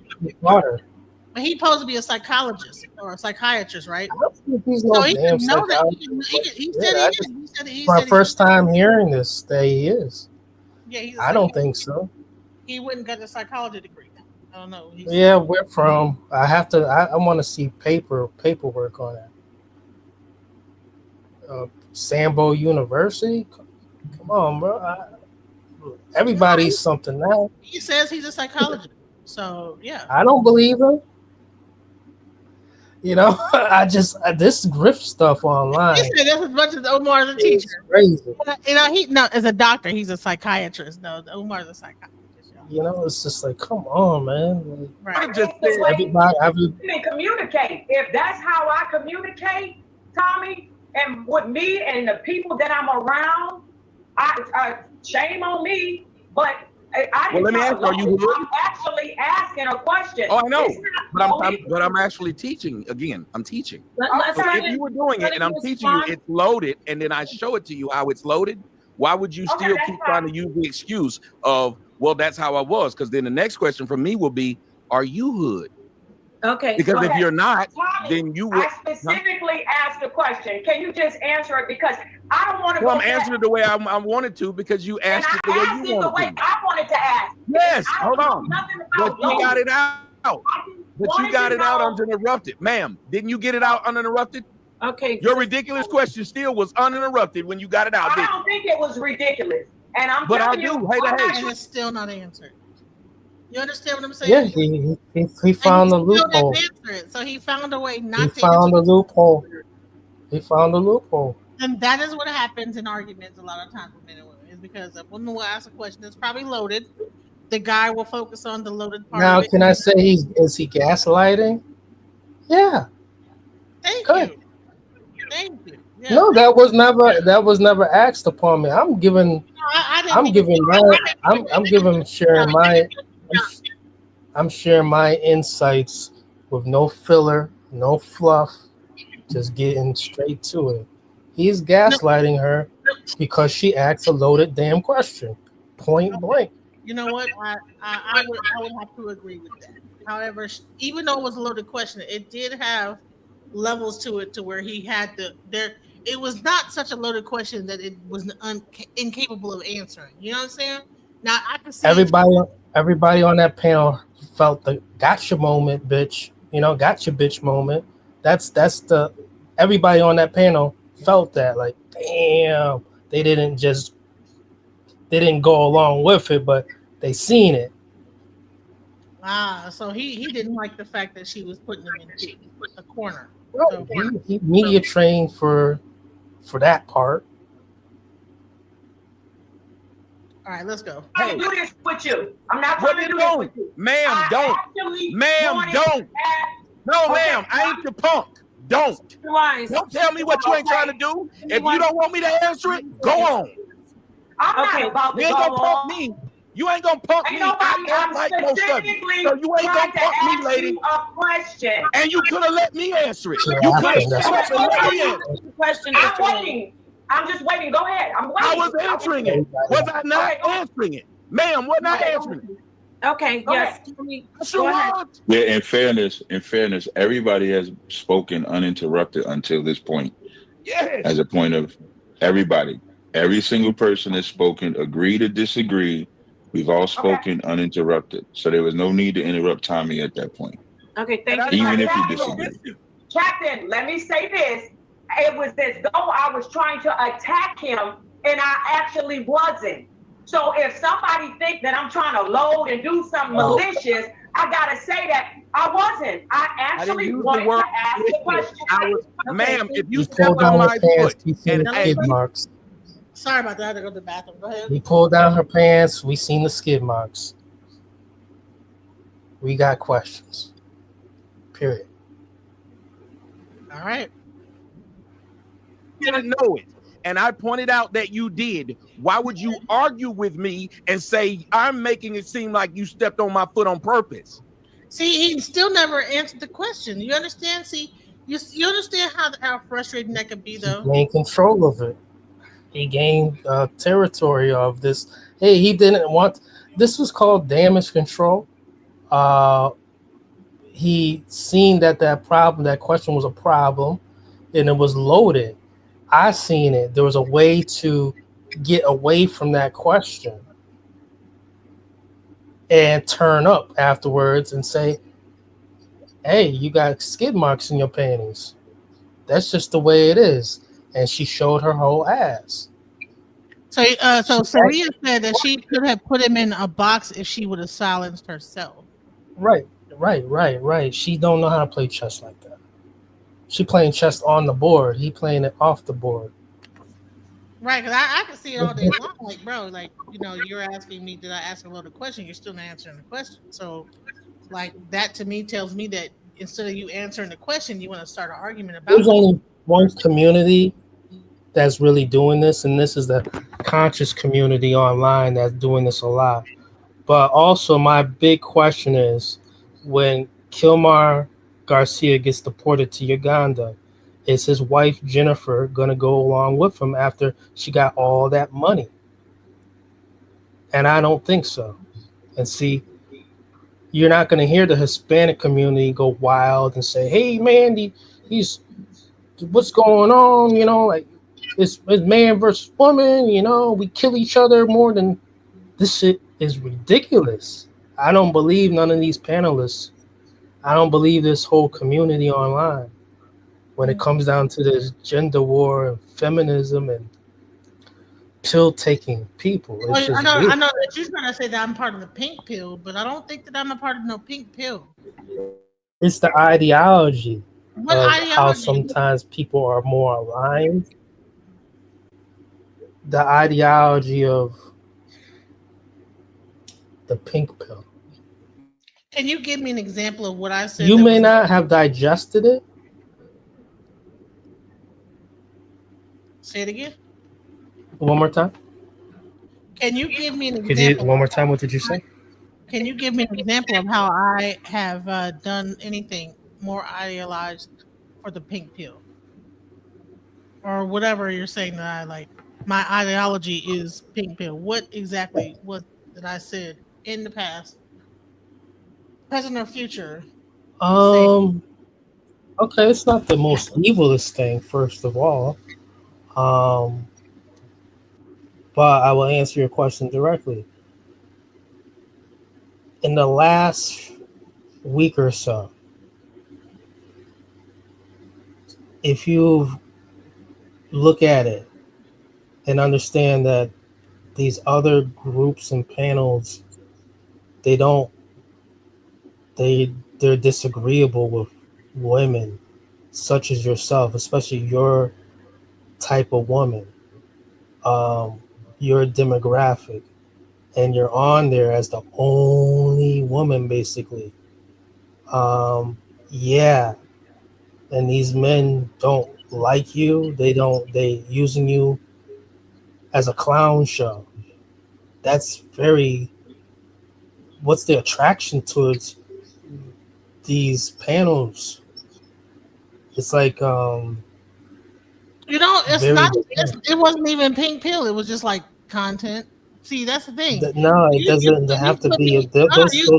Hold on, hold on. those panels You. aren't No, pink no, no, pill. no. No, listen. You It's put me. that the attraction to the fringe. What is your attraction to it? To people who don't like you. It's called YouTube, and my that came up on my thing when I hit the live button, and people are live. There's Those are the so ones. much more wholesome channels that have more views than those fellas combined.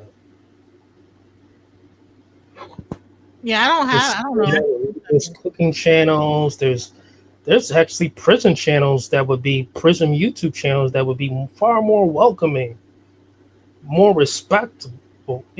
Straight up.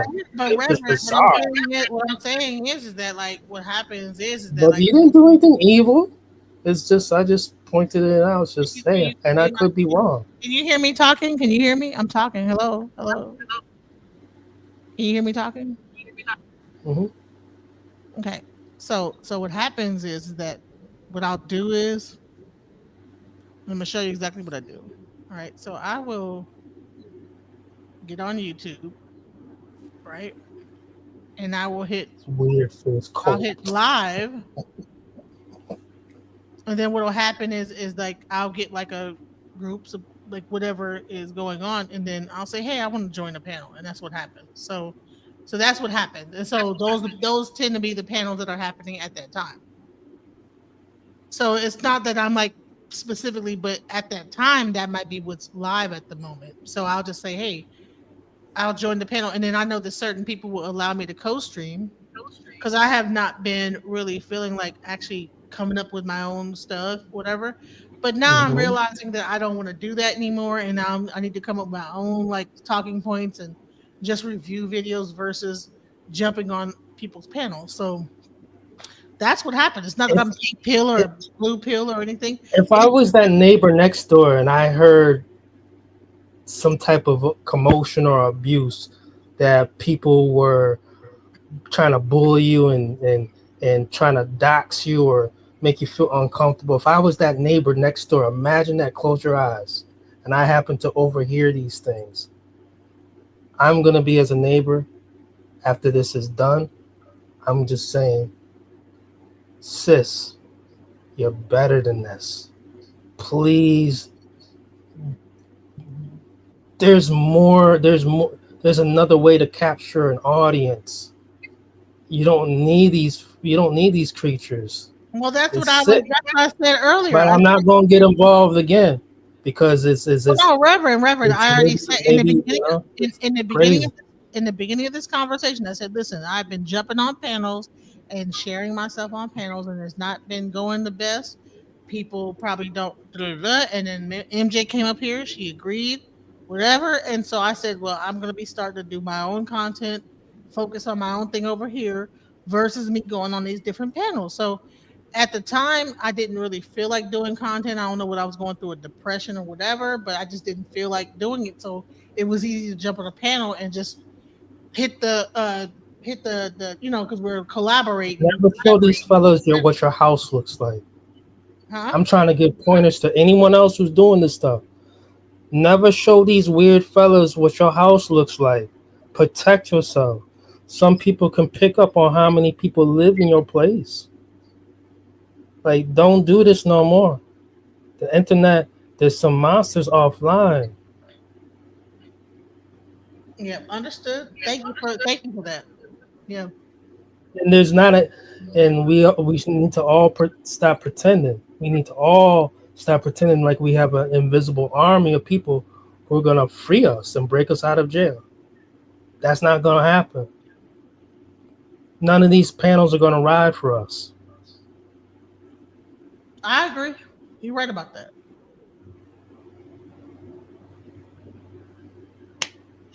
Yeah, like I started off my thing knowing I was wrong with High doing IQ people are the most easy to be manipulated in 2025. hierarchy. What do you mean by that? High IQ people are the most easiest to be manipulated in 2025. Hmm. The high IQ people of all demographics are the most susceptible to being manipulated in 2025. Good point. So what we're gonna do is because I got the show coming up at 7. We're gonna listen to a little bit more of this because I want you guys to be ready for. And we're already reaching about like really a long I time. will. I'm gonna play a little bit more of this, about 30 more minutes, and then we're gonna get to. I gotta get ready for the show, the weekly legal review, with Calvin Johnson and Mel Smith, where we're gonna be discussing legal issues going on in the Black community, They're including. so much more wholesome. It's hope for me. Listen. I They're started off my so show. much more wholesome. Yeah, I They started got off my something show. going on. They got something going on with themselves. Yeah, and I'm around people that have things going on for themselves. It's just I don't know. But that's what people's main frustration with me is. I tend to like to go to the hood and the hood of YouTube and gotta but I gotta I'm learning. It's probably not the good thing to do that for my own. You're good. Good I money. think that You're my good. audience thinks You're good money. I was worried. No, I was concerned. Like, damn. You was Glad it concerned happened about that me. way. You was concerned about me, but Yeah. Oh yeah, I knew it was a bad idea.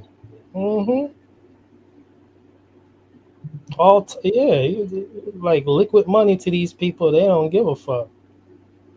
They don't have no respect for you. Not those groups. But I will say this is that I'm glad it happened the way it happened, so I know not to go back. Yeah, I am too. It's so dangerous. The chaotic truth. All those people, like they're pumping something. They pumping hatred. That's true. They pumping hatred. That was the indicator right there. When I So you're seen that, I was like, oh hell no. You're saying even getting on chaotic truth is bad. Like, okay. But Yeah, that the way whole I panel. saw it That's was more or less like, trying to get to a different audience, like trying to put myself out there to another audience. prison channels, and cooking allowing- shows.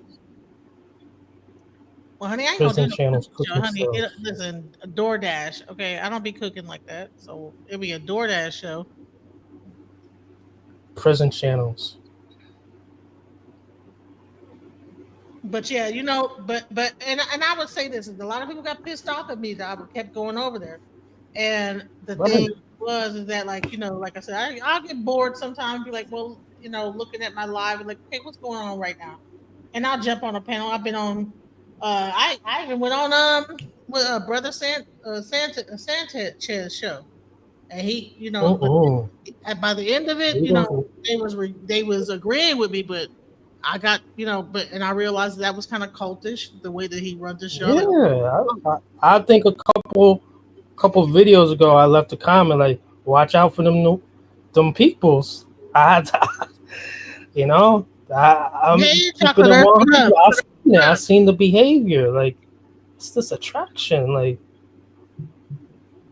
Some people want to. Well, you know what it is I'll be like trying to figure out, I get overwhelmed. Listen, I have a little bit of ADHD and I get like overwhelmed. So many things going on in the world that it's hard to figure out what subject to talk about. You know what I'm saying? It's too many things. So a lot of times I'll be like, okay, well, it's easier to just jump on a thing and talk about what's going on, versus trying to create a show. But I'm starting to learn I can create a show on my own. I don't have to like be a part of a panel and be going back and forth with those people. I can just do my own panel and talk about what I want to talk about. Let me get off these panels. ADHD. I remember when it was just ADD. No one believed what it was. No teachers, nobody. And it slowly became so marketable. And now it's ADHD. It used to be ADD/ADHD. Now it's just straight ADHD. And everybody got it for some reason. Even they can't even grow out of it. They could be. I've had this since I was a kid. No. I'm talking about the marketing aspect of it. It's just like how they're doing with AI. Everything is AI. But I've had it since I've had it. Like when my teacher used to, I used to get paddled and everything. I used to get paddled. There's nothing wrong with you. Back when I was growing up, you could still paddle kids, and I used to get paddled because I would be drawing. My whole desk would be filled with pictures and drawings. It's creative. We were ahead of our time, and we were born in this era. They'd be praising us. They would be praising us for how creative and outside the box. My daughter has the same thing. She's creative, but then they stifle creativity in high school, yes, they do in the elementaries and stuff. So it's not praised. Okay, you did. That's cool. But I love your show. I want people to be able to listen. I want to be able to stay tuned. It's just I thought this was dangerous. Like, man, these people are sick out there. Yes, it does hurt when she scratches me. Put that dog. Bring that dog up out in the room. I don't know why you brought her in here. She's scratching. I'm sorry, my daughter that came here with this dog. I gotta get going as well. Oh no! I wasn't. I said just come in the room and just start bring the dog in here. The dog is scratching me. It's crazy. So no, it hurts. Ouch. So please take this dog, this Chihuahua we rescued. Anyway, let's bored with the curriculum. Exactly. Lord, take this dog. I don't know why. Oh my God, please. All right, let's listen to a little bit more of this, and then we're gonna get out of here. All right, let's go a little bit further. If you didn't do it on purpose, then you'd be more receptive, which is why I said, if I'm supposed to be telling you something right now that you didn't know, that is why we never get anywhere. Because if a person's abusive and you tell them I'm taking this as abuse, they spend all their time trying to tell you how that ain't what they meant. But you are a different human being. Go ahead. Okay, thank you, Tommy. Now, would you like to, or do you still want to answer a question? I don't mind answering it. Okay, thank you. When you Tommy. say they're hood, one, we have to talk about, are they hood? One, we have to talk about the idea of nobody will see me with no hood women. When they say just like Nepal, I don't know what Nepal is. I've never been with Nepal. Never. Don't put me in it. Now that's what I'm saying. When people do that, it's like, why would we do that to somebody? That's like saying, just like Mike, and Mike out here molesting kids, but because you didn't see it, you want to use Mike as a bastion of good men. Well, he's not. When you say hood, hell, I'm hood. I am from the hood, I guess. I'm from the projects, I guess. But I'm also quite educated and well-spoken. I know plenty of educated, well-spoken whores. Abusive. Many of y'all know them. Many of y'all know women who put on airs, as my grandmother used to say. They look great in public. They look great at church. And then they go home and beat their kids to death and neglect them. So, couldn't he? Yeah, exactly. You could have said that off rip. See, it didn't even have to be an argument in the beginning, all that stuff. He could have just said that. So when we go by using this, do they look like this? No, ma'am, they've looked like several different things. I've had lawyers, doctors, engineers. There was a woman who was a NASA scientist who threw on a whole diaper and drove from Houston to Orlando to try and murder a woman. She wasn't hood. She did it. The point is a mentality. And the mentality then is what I'm talking about. So that's why I said it was loaded, because they're not hood, which made them bad. What made them bad was their mentality. And it didn't matter where they were raised. It was they had this thought of women get away with. I'm going to give you this huge example. There's this old woman. She was 76 years old. You can look it up. She was murdering these old homeless people and taking. You know what? And I can guarantee you, at some point, he's going to tie this into black women. I don't know how. I know, but here we go. Their SSI checks, burying them in her backyard. You know the story? You know, yeah, she was burying them in her backyard. Well, here's how women get away with stuff so much that it's easy for them to do it, just like the Nightingale killers. The police came, found the bodies in her backyard. And she said, "Oh my God, I don't want to be here while y'all do the rest of the excavation. Can I leave and go across the street and get me a sandwich?" And they said, "Sure, old lady. You don't have anything to do with this." That woman got in a damn bus and went to Mexico. She was the killer. Right. They let her go across the street. But if you think me or SaaNeter, if we was up in the house and we said, "Oh my God, there are bodies back there," we finna go down to the bodega. Y'all can look through what you want to look. You think they'd have let us go? No. So women know this. That's why women will put their hands on a man, like SaaNeter said, and still call the police. Why do you think women have no problem? Even when we get in the smallest of skirmish and our girl hit us, we don't want to call the police, do we? Nope. Because we know even when the police come, they might take us anyway. And we didn't do Tommy, nothing. perfect example, Tommy. Shakira Richardson. Yeah. Beating her goddamn boyfriend up at the airport. And what happened when the police come? Blame him. He told the police, "No, it's all right. She ain't hit me," because they was going to arrest her. And he still protected her. And all he was trying to get away from her. And she kept hitting him and hitting him. And Hey, you know what's crazy about that? Yeah, Cap. Because shout out to Jabari in the building. Yeah, because I'm gonna tell you what's crazy, and I didn't want to bring this up just yet, but I was going to. The craziest part about that is that we see on video him saying she didn't hit me, even though the TSA agents know that she did hit her.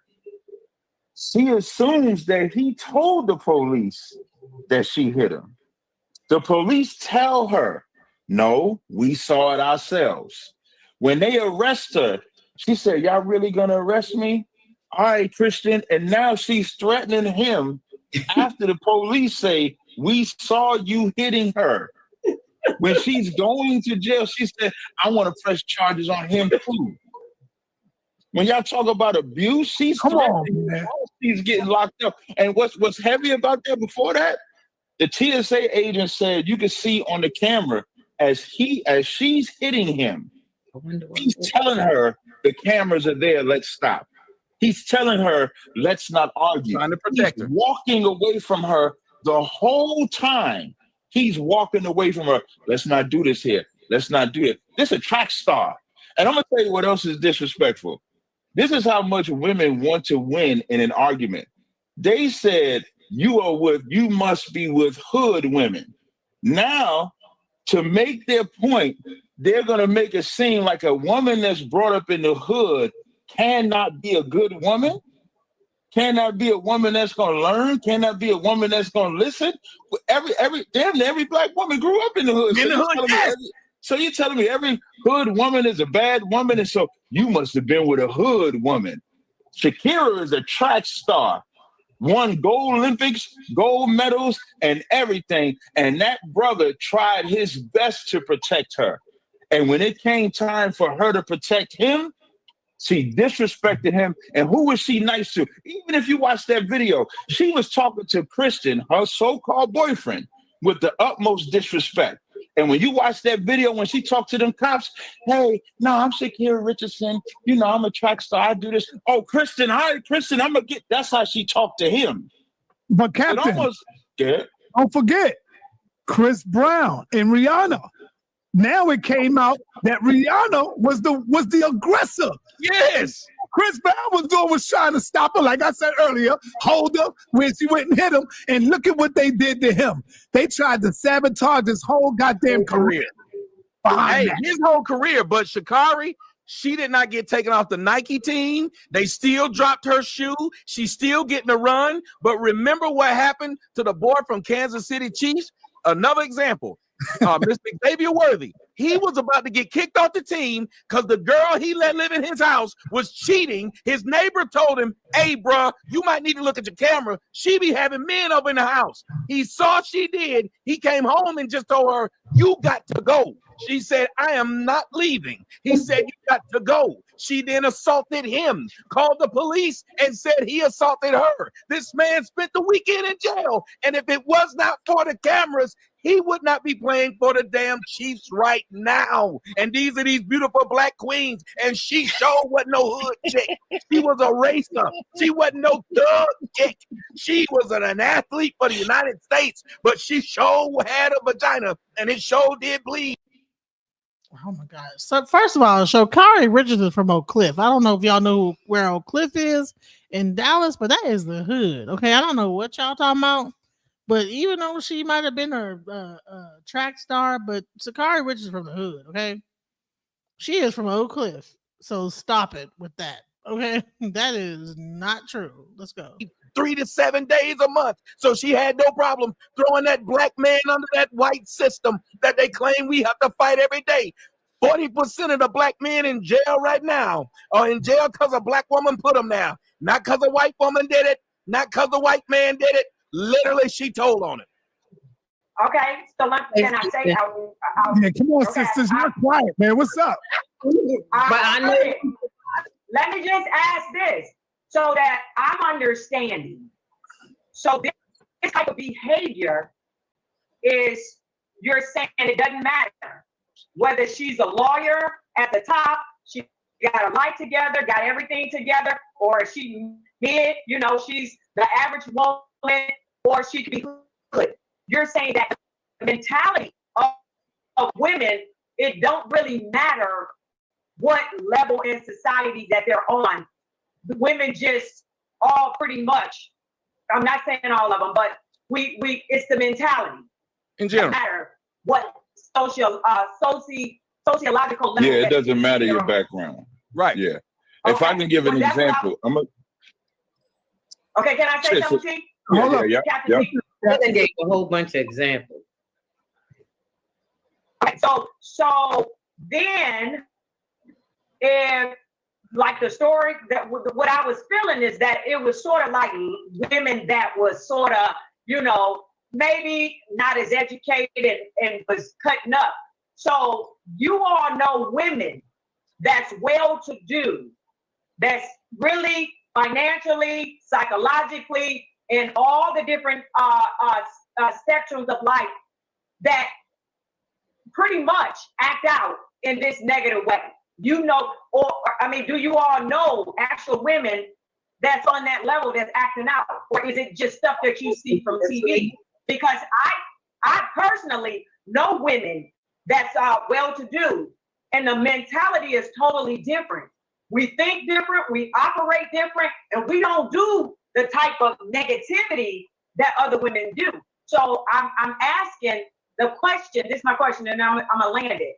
So you are not telling stuff that you've seen on the internet. You are really interacting with women that's of a higher caliber, that's acting in the way that Tommy was described.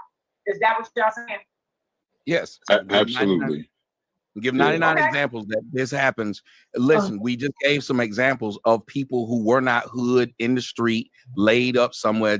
We gave examples of women who had surpassed all of these things, but still did them, because it's not a problem for them to do it. Because if society does not hold women to I will continue to say this, if society does not hold women to the same standard as they hold everyone else, they don't even hold them. I don't know if you listened to me earlier.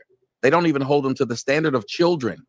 Children, when they get out of line, you can put your hands on them because they out of line.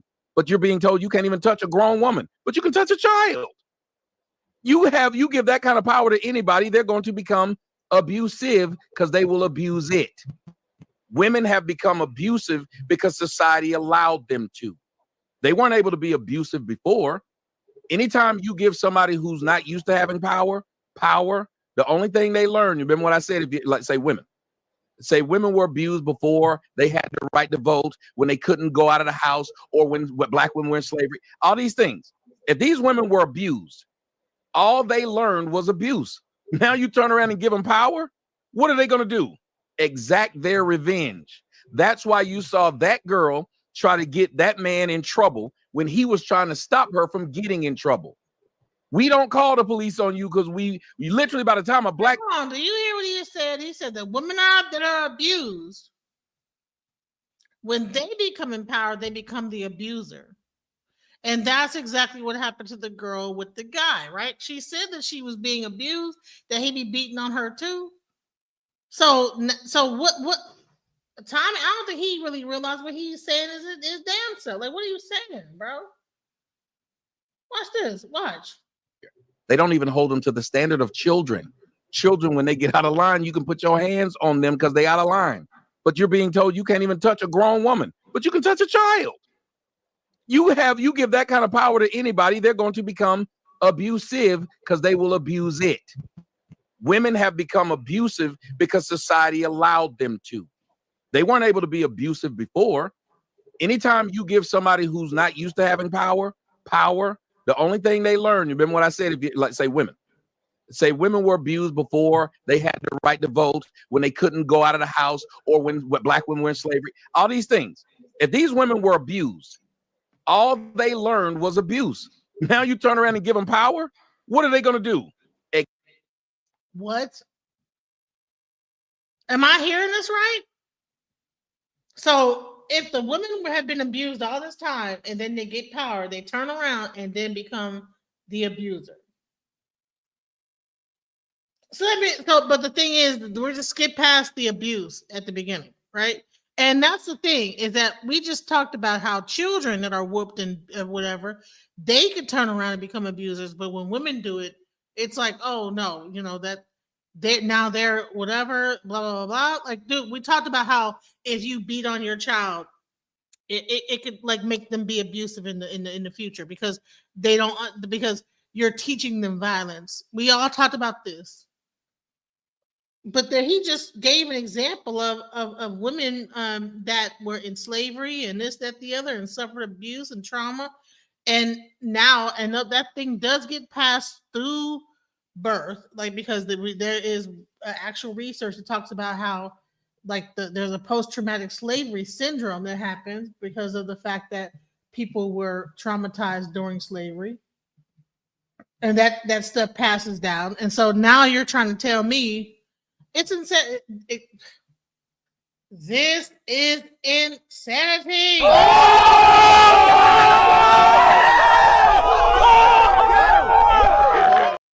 And I'm trying to make the most sense of it, and it's not making sense. It's not adding up, you guys. Oh, that's not a thing. That's not a thing.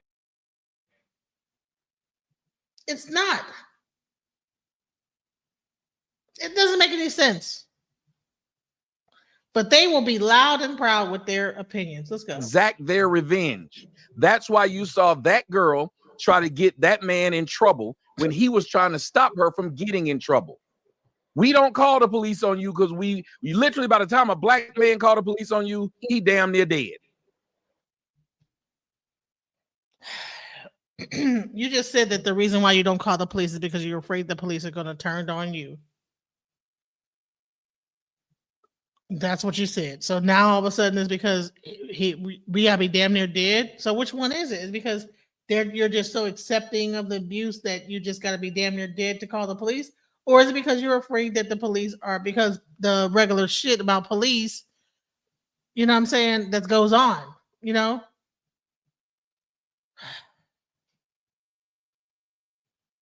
This let me fast forward because this. Let's see where it goes. Let's go. But on the subject of discipline, women have been raised to be disciplined less. That's what you've been raised as. Whereas boys have been raised to be disciplined since they were born. So on the subject of no, they have not. Yes, they have. What we talking about? That's why I have yet to see any story where a man just hit this woman for no reason. But we've given a plethora of stories where men have been patient with women and women have not listened. The most current is Sha'Carri Richardson. That's the prime example of what we talk about. That on the video, that woman threw his ass up against the damn pole. He fighting the pole like she was on security or some shit. And you know what he did? And you know what's crazy? You know what he did? He went off camera. And as he's off camera, he's telling her, listen, they got cameras in here. Because you know what he recognized in that moment? I'm Christian Coleman, a track star. This is Sha'Carri Richardson, a track star. We're not normal human beings. We don't want this to hit the internet. Hey, don't do this. Let's talk about this later. You know what she like? Man, F that. I want to talk about this now. Push them some more. Through his headphones. He walks over. He's still trying to walk away from her. And as they talk about that one situation, they beating it into the ground. That's the only example y'all have of men being abusive, and there's so much other examples of men being abusive. Are we serious? That one Sha'Carri Richardson, that put the battery in the back, honey. They are campaigning about the Sha'Carri Richardson. Come on now. Here comes Tommy Sotomayor. That should tell you a lot. And then when they say they want companionship, I don't mind. That's an honest answer. Because most of what we're doing in the Black community is just fucking. We go from fucking one person to fucking another person and fucking another person and fucking another person, because that's what we do. But in the process, we have children out of that. And what did our children learn? No stability. And that this woman gets to say, I can have you, and you, my sons and daughters, by different men, because all I was looking for was companionship. You cannot build a culture and a nation off of that. You can't name one nation on this planet that's been built and that was powerful, that was based upon bastard children. You can't name one, which is why we're where we are. That's why I say marriage is business, you guys. This is crazy. I can't really go any further. It's driving me insane just even listening to this, because like people, this is not healthy for relationships. These panels that are happening, and much love to SaaNeter and Napa and Fatty and Anton, Daniel, Lapeef, all those guys that do these panels. I don't see where it's going to fix anything. I see a bunch of people complaining and talking negatively. Listen, do you guys know about manifestation? Does anybody know about manifestation? Like manifesting. The more that you talk about what you don't want, the more that you get. I don't think it's very smart to sit on social media and constantly talk bad about relationships. I mean, is Tommy Sotomayor married? I don't know. But I don't think it's healthy for people to sit on panels and constantly talk about what's wrong in relationships if they really truly want one. And I believe in my heart of hearts that even Anton Daniels is he is walking a very thin rope to sit there, and you're married. You've been married since you were in high school, to continuously get on panels and talk bad about relationships. That is let's go into manifestation. Okay. I'm going to take this conversation into a different level, because it's this right here is not conducive.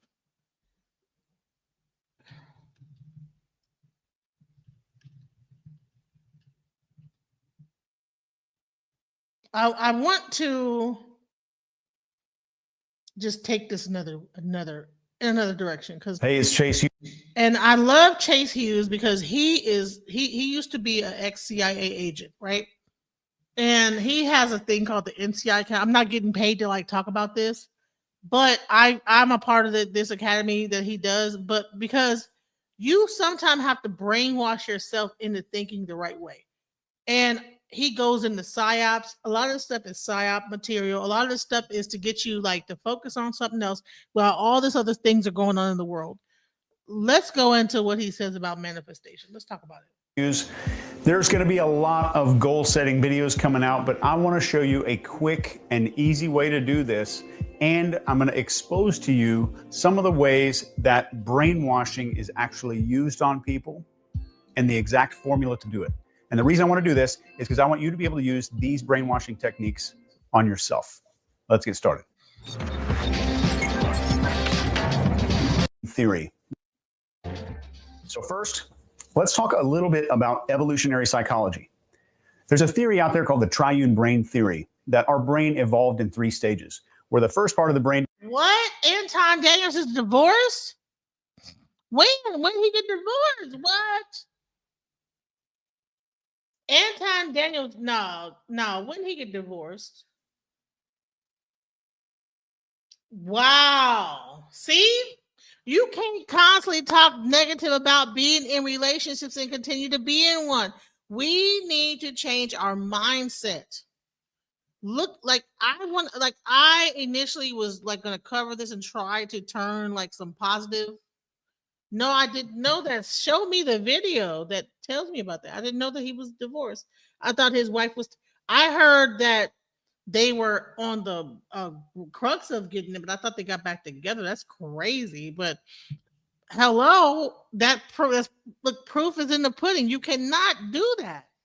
And even if he is not divorced, maybe this is like fake news or whatever, or like not real, or haven't whatever, or maybe old, whatever. If it still is, if it whatever.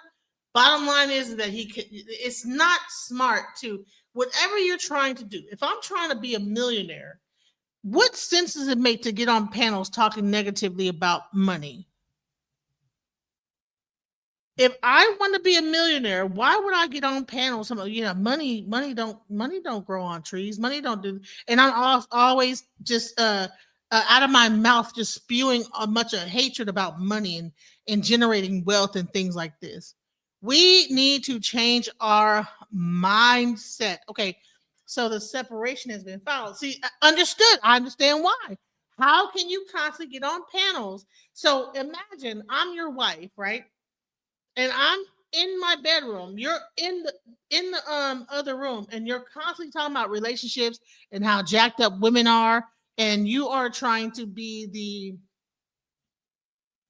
guru on relationships, but all you do is talk about how bad women are and how fucked up women are. Now, one person I will say that's interesting is that Kevin Wesley, right? He is polygamous, right? He has maintained he been married to his one wife for the longest. He got a new wife. They had a baby. They moved to Colombia. They are still all intact, very happy family. But I'd never see him get on any panels talking negatively about his wives, about relationships, about nothing. All he tries to do is try to encourage relationship, encourage marriage, encourage families. Because it's almost like you're putting something out into the universe of what you really want. Like, to me, the fact that this guy Anton would sit up on these panels, that shows that either he's unhappily married, and you're constantly talking to single people about their relationships, and you're putting yourself into the mind frame of being single. Why would a married man be on panels discussing single relationships? For what reason? Let's get to this thing. We're going to talk about. I'm gonna pivot real quick because we've been up here for a minute. I'm going to pivot into mindset and brainwashing yourself. I want a relationship one day. I know I'm getting old as hell. I don't want to be old as hell when my kids leave the house and I'm over here by myself in this damn big ass house. I want someone to be up in here with me. I'm not trying to. Because they don't, I love to hold on to and be like, just, you don't have to leave the house. You can stay here with mama. But I know I will be stifling their growth by me making them stay in the house with me. But trust me, there's been times when I've been like, no, don't leave. No. My daughter's 17 right now. Oh my God. I'm like, no. You can still stay in your room. Like, don't leave me.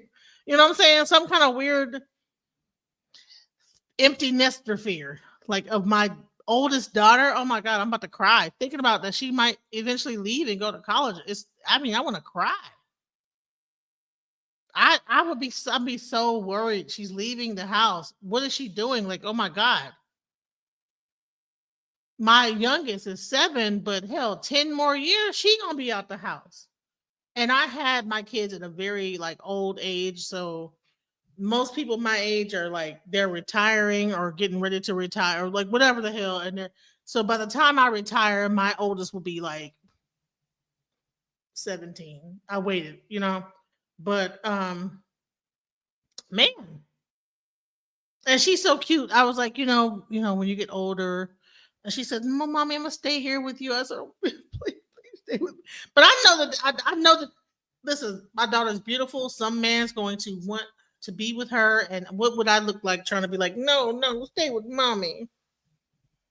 That's selfish, and part of me wants to be selfish. I want her to like be my little snuggle baby, like my little baby, but I got to like let her grow up and she's in all type of like pageants and gymnastics and dancing and I'm like it's hard because she wants to like go and do stuff, and she's a Sagittarius, and Sagittarius is gonna move around, honey. I gotta like to get prepared for that. I'm a Gemini, and my daughter's a Sagittarius, and I understand that Sagittarius is like really Gemini. When they get in relationships, she's going to be gone. Trust me, she's going to be. Whatever person that she finds is going to want to scoop her and take her wherever, and they're going to be doing stuff and making it happen. And I'm just going to have to pray that she meets the right person, because I am like smother. I am a smothering helicopter. I mean, helicopter ain't got words for what kind of. I'm like, dude, you don't got to go outside. Go play in the backyard. 8-foot fence. Okay. I'm like that. Like, I just now started letting my kids walk the dog down the block. I am super smothering of a mom. Like, I am ridiculous. Like, no. I just now at 7, I said, okay, you can walk the dog to the end of the block and come back. That's how crazy I am as a mom. I'm like, dude, no.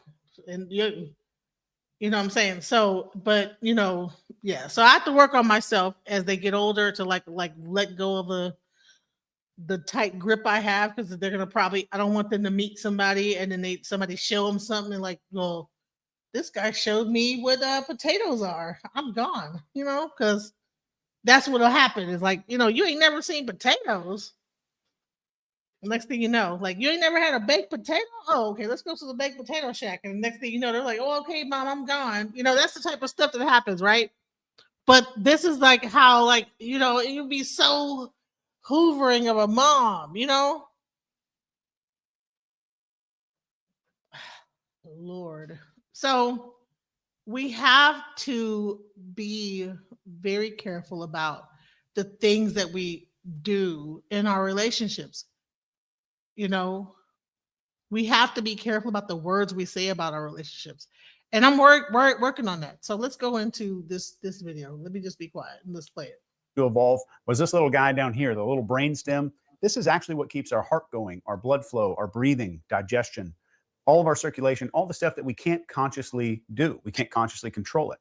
The next part was this little guy up here. This is the mammalian brain. So this is kind of like the brain of an animal. And finally, we have the neocortex, which covers up everything. And that literally the word cortex means cover. So if we're looking at the animal part of the brain, we kind of imagine something that's inside of an animal's head, be it a chimpanzee or your dog. It's pretty similar. There's some intelligence and IQ differences there, but they're kind of similar. One thing that's absolutely certain is that the mammalian part of the brain doesn't really comprehend language at all.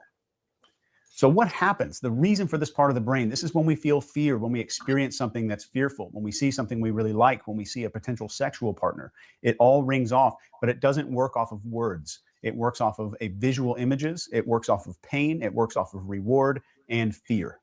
So what it looks like down on the inside part of this brain is this little part right here. So if this is what we really make all of our decisions with, which it is, Most of our decisions in life come from this part of the brain. So if we have a mammalian brain here in this little area and just a little bit surrounding this, how would we speak to that thing, that part of our brain that cannot understand English or any language? How do we communicate to that? It's the most powerful thing. It drives our emotions. It drives our decisions. Our behaviors are really down deep inside of this part of our brain, but we can't talk to it. So how would you speak to an animal? How would I convey a message to an animal? We have to do things that are visual and emotional. And we're really going to break this down in just a few seconds.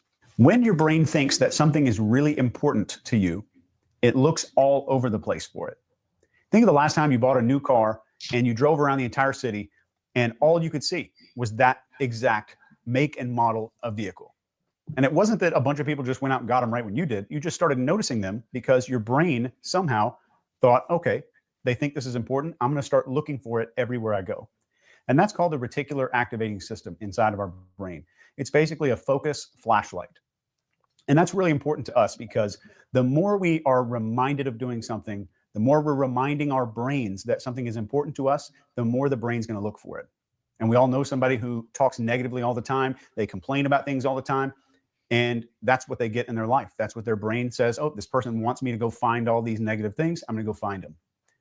Hello? Isn't that what I just said? Is that if you sit on panels talking about how bad relationships are, guess what you're going to get?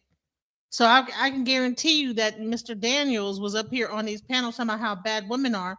And then he probably would come home and start arguing with his wife.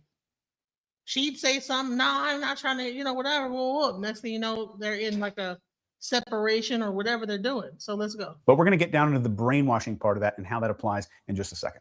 There's been a lot of studies done on success. One of the most profound was a study where they followed people from a very young age, 5 or 6 years old, all the way until they were 40.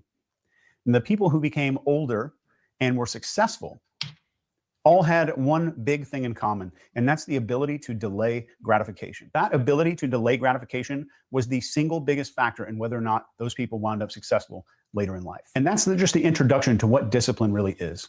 And I'd like to give you my definition from a behavioral expert's perspective of discipline.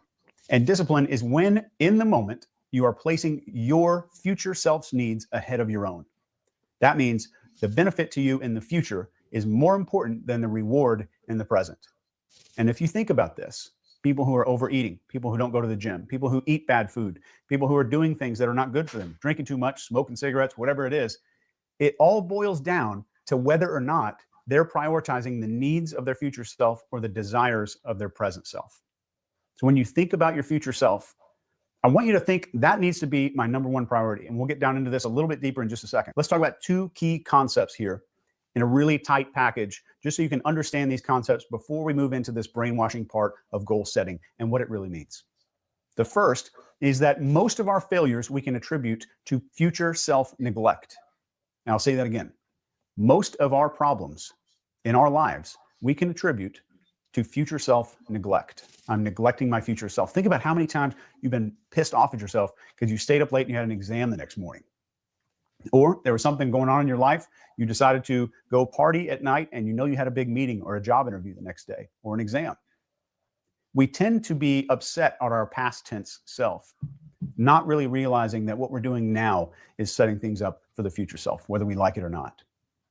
And the second key concept here that I really want to unpack for you, especially with this goal setting mentality, is habit versus discipline. And we've all heard people, our friends, maybe it's you, we've all heard people that say, oh, he goes to the gym every day. I wish I had that kind of discipline. Or I see her going to yoga or working out every day of her life. I wish I had that level of discipline in my life. But there's a secret there, a behavioral secret, that with those people, what you're seeing is not discipline.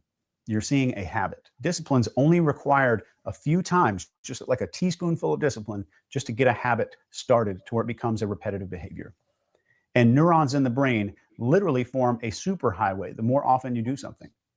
And that's a huge part of the brainwashing formula that I developed for the military coming up next. The brainwashing formula has an acronym that spells out FEAR, and that stands for focus, emotional involvement, agitation, and repetition. In those four, the focus part means that you need a person's undivided attention. Something has to be so important to a person that they're very focused on what's going on in the present moment. But you know what's so crazy is that, do you notice that this fear model also gives lens? So focus, excitement, agitation, and repetition. I think that's what it says. So same thing that happens in negative thought, right? So if you are focused on something and it's exciting, and you agitate it and you repeat it, that's the same thing that where you get negativity too. So this is a very, very good example of brainwashing that we do to ourselves that we don't even realize we're In doing. the emotional part, we need the emotion to be involved for behavioral change. And we also need this for ourselves when we're changing ourselves. If I want to communicate something to that animal brain, like we talked about earlier, I need emotion. I need visualization on a very regular basis. And agitation means that something has to be disrupted.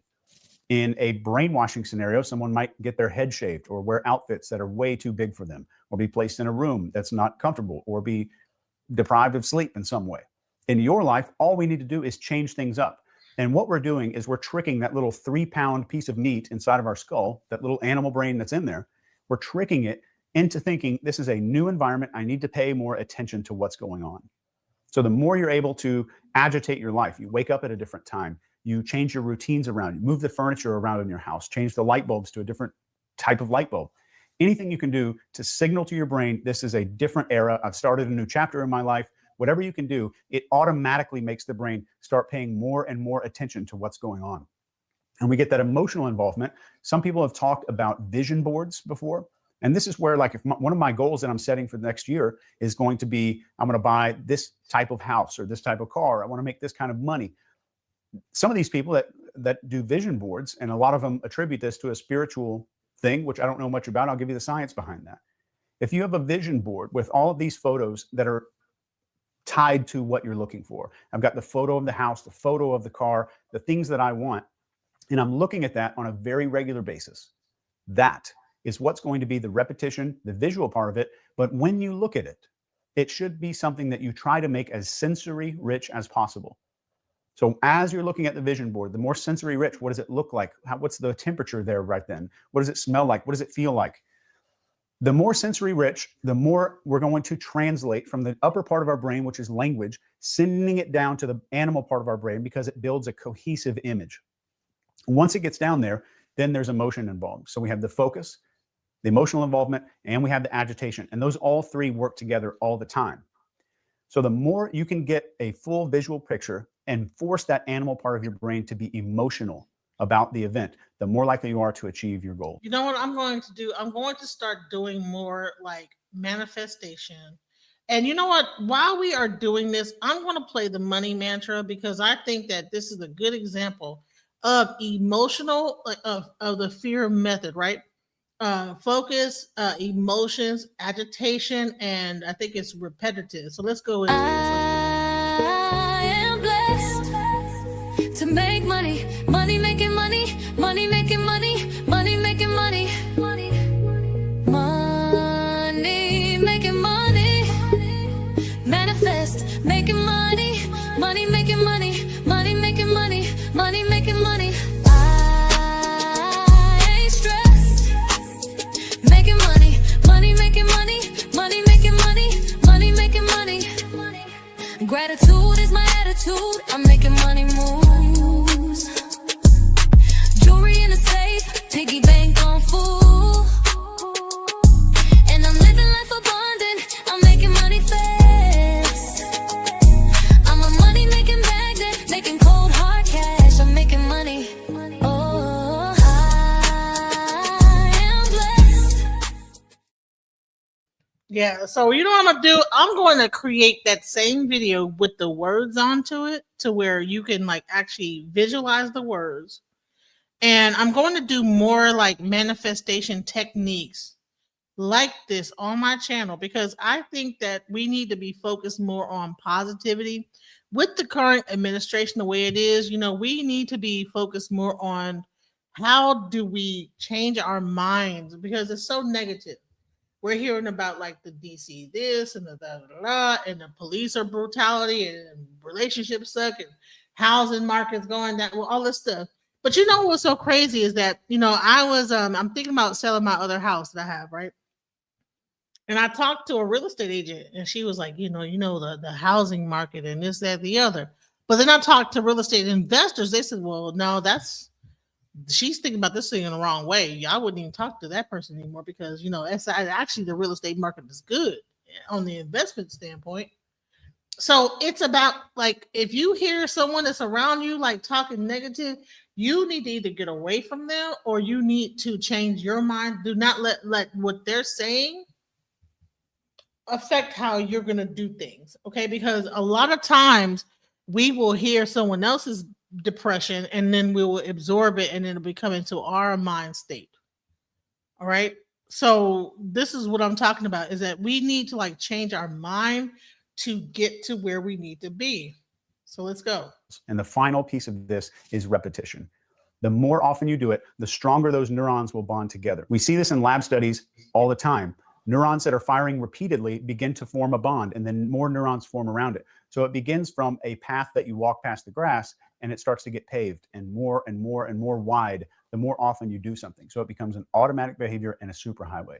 And then success becomes a habit. Discipline becomes not just discipline, but that just becomes a habit, something that you normally do. In the link below, I've put the fear brainwashing technique model inside of a goal setting worksheet that you can use to really crush your goals. I want you to try this out, and please reach back out to me if it works for you or if it doesn't. The final part of this is a question that I get all the time. How many goals should I set? There's 4 goal categories that I personally set goals in. This is brain, body, business, and behavior. Each one of those might have 2 or 3 goals in it. These are the big goals. Brain is the mechanism that will do everything for you. If you don't prioritize your brain health, what you're putting into your body, what you're doing to make your brain healthy, all of those things that are making your mental state and your psychology healthy, if those aren't happening, everything else is a domino effect of failure.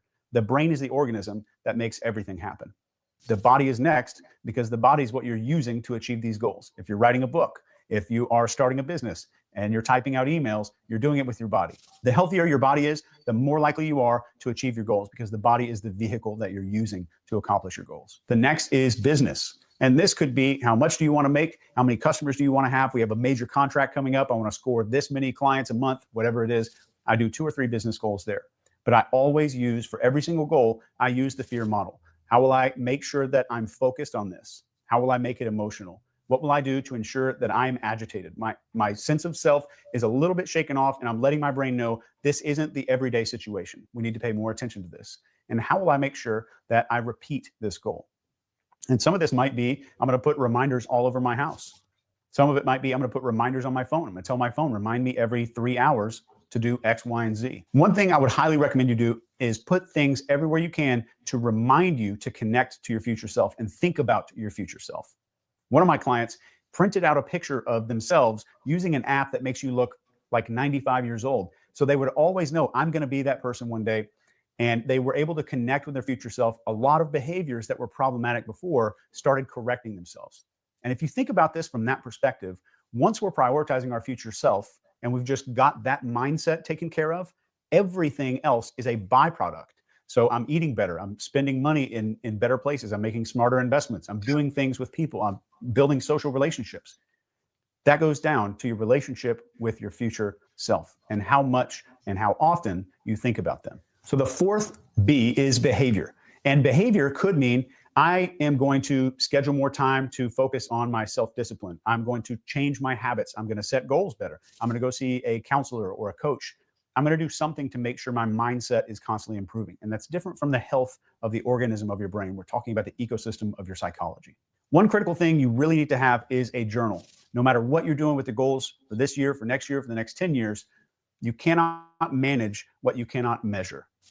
My strongest recommendation is to bring as much awareness as you can onto your daily behaviors. Am I looking for? Do you guys have a piece of paper and pen? You cannot manage what you cannot measure. I hope you guys are writing this down. And if you're not, go back and re-listen to this and write it down.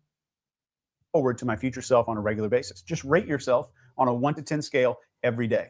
And the journal is the closest thing that you can ever have to a steering wheel on your own behavior. The more awareness you bring to it, the more control you're going to have over that behavior. Remember, the animal part of our brain cannot speak English or any other language. The more you want to speak to that, the thing that makes all of our decisions down there, it needs to be emotional, visual, sensory rich, and repetitive on a very regular basis.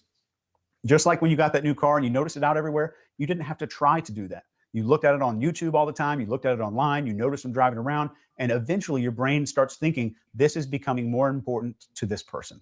And you can absolutely do this. You can hack your way into it and do it on purpose instead of on accident. And that's the thing. All we're doing is just taking a few techniques to manipulate a 3-pound organism that's inside of our head. And it's an animal brain. So we've got to use techniques that speak to an animal. How would you show your dog the Taj Mahal? You could take them there. You could give them the smells of the experience, the temperature. We could do all kinds of things, but we can't tell them about it. So if you're setting goals, they need to be emotional. And they need to have a why. They need to have a deadline, and they need to have milestones associated with them, which you will all find in the download link. It's a free download with the goal setting. Listen, shouts out to Chase Hughes. If you get a chance, please check out this information. I have been following his stuff on a regular basis. The next thing I want to show you, I want to show you this other video because I have, when I'm not over here watching all this negative BS, this is what I'm watching. So I figure, let me share with you the other stuff I'm watching. I'm not always watching BS. So let's go. Future, if you look it up in the dictionary, literally Google it. Google the definition of future. The time or a period of time following the moment of speaking or writing. Read that again. The time or a period of time following the moment of speaking or writing. The definition of the future is the moment you speak or you write something, that is your future. By definition, is the moment of time following the period of speaking or writing. The moment you speak or write something, by definition, that's your future. In creation. Define past. Gone by in time and no longer existing. And what's the next thing? The time or a period of time before the moment of speaking or writing. What does that say again? Same thing, just in the past. The moment or period of time before you speak or write. So the moment you speak or write something, that becomes your future. Anything prior to that moment is now your past. Most people recreate their past because they just keep talking about the past. So it becomes the future all over again. Or you will say, I want to make $100,000. And then you start speaking, God, let me just make enough money to pay my bills. So God says, you get enough money to pay your bills, but you don't get the $100,000. You stop speaking that. That became your past the moment you start speaking something else. The definition of future, if you look it up in the dictionary, literally Google it. Google the definition of future. The time or a period of time following the moment of speaking or writing. Read that again. The time or a period of time following the moment of speaking or writing. The definition of the future is the moment you speak or you write something, that is your future. By definition, is the moment of time following the period of speaking or writing. The moment you speak or write something, by definition, that's your future. In creation. Define past. Gone by in time and no longer existing. And what's the next thing? The time or a period of time before the moment of speaking or writing. What does that say again? Same thing, just in the past. The moment or period of time before you speak or write. So the moment you speak or write something, that becomes your future. Anything prior to that moment is now your past. Most people recreate their past because they just keep talking about the past. So it becomes the future all over again. Or you will say, I want to make $100,000. And then you start speaking, God, let me just make enough money to pay my bills. So God says, you get enough money to pay your bills, but you don't get the $100,000. You stop speaking that. That became your past the moment you start speaking something else. The definition of future, if you look it up in the dictionary. Let me tell you how much this is true. I have been struggling. Okay, you hear me? I have been financially struggling, but the moment I began to focus on, and even, sometime I'll get on Instagram and it'll be a thing saying, you're about to come into some money. It's going to be great. Save this. And I started doing it. And guess what? Out of nowhere, I got a $10,000 check, bro. People started to call me back about stuff I had done from a long time ago. They started listen, we have to change our mind in order to change our future. We cannot sit here in this negativity, talking bad about our relationships. And I'm going to show you this one thing from Nuri Muhammad. Shouts out to him. And then I'm going to end the stream. But let's go up with this right here. Accidentally on purpose. that you can measure the goodness and the greatness of a man by the size of the smile of the woman in his life's face. If the woman that he's with is not happy, that's a sign that that's not a good man. If he's a good man, her smile is always going to be big on her face, because when a man is in love with a woman, her needs and wants become his goals. Anything that she wants, she's always thinking. The minister said like this: love anticipates need. So when you really love somebody, you in love with somebody as a man, you're listening to what she likes. What does she want? And you always trying to be there to manifest it. So if you have a woman, you see a man and woman, a couple together, and she's never happy, that's a bad testimony on part of that man. If he's a good man or a great man, she gonna have a good smile. I found out accidentally on purpose that you can measure the goodness and the greatness of a man by the size of the smile of the woman in his life's face. If the woman that he's with is not happy, that's a sign that that's not a good man. If he's a good man, her smile is always going to be big on her face, because when a man is in love with a woman, her needs and wants become his goals. Anything that she wants, she's always thinking. The minister said like this: love anticipates need. So when you really love somebody, you in love with somebody as a man, you're listening to what she likes. What does she want?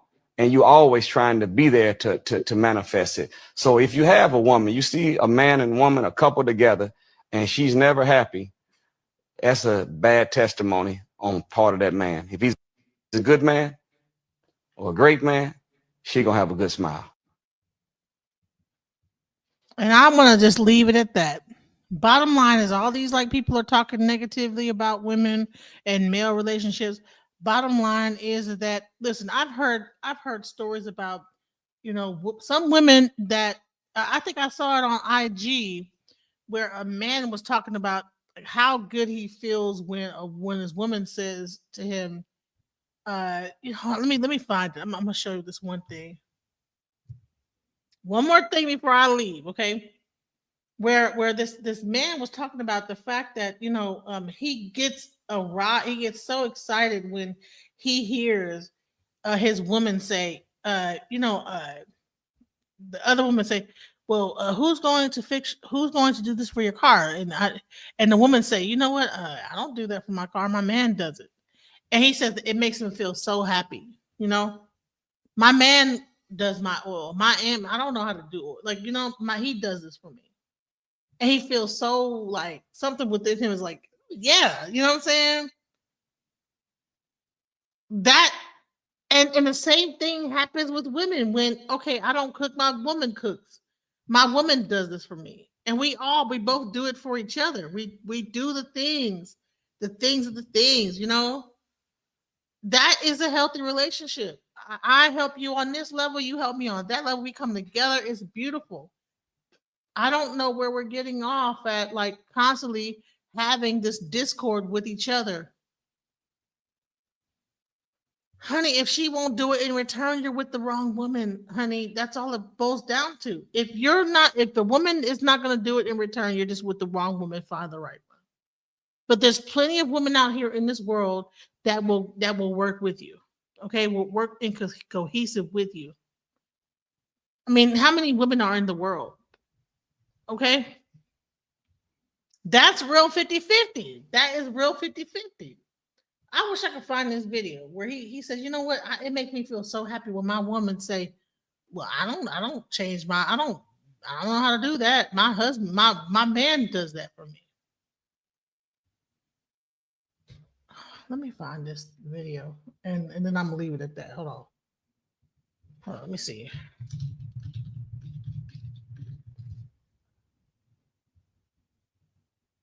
Let me see if I can find it.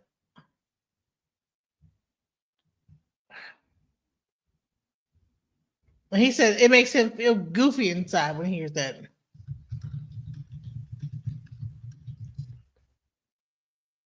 He feels so excited. Hold on, let me maybe it's on TikTok.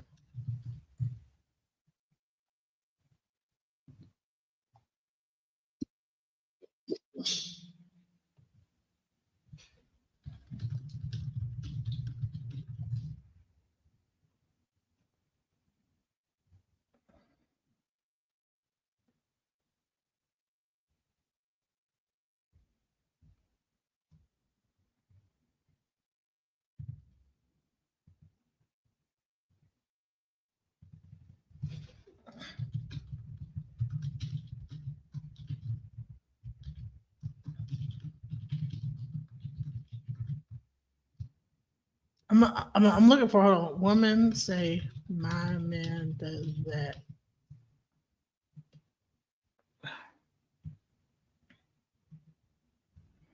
I can't find the video. I don't know. I had it.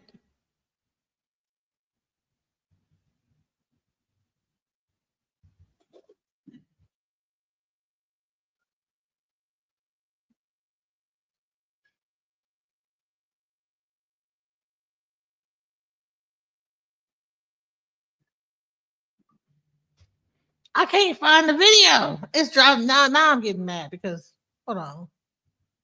Let me see if it's on my Facebook. But this guy was really talking about how he felt so good about how when his woman say,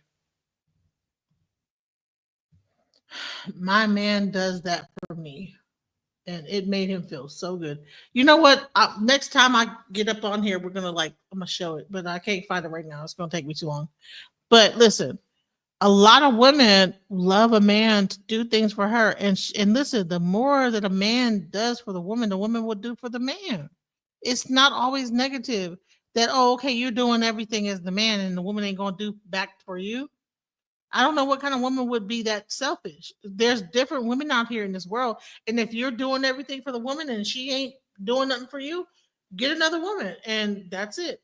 But bottom line is that a real good woman, if you're helping her, like, trust me, the first thing I notice about a man is that if I'm doing everything for you and you ain't doing nothing for me, is that if you ask me for help and I'm there for you lickety split, and when I ask you for something, I can't, you are absentee.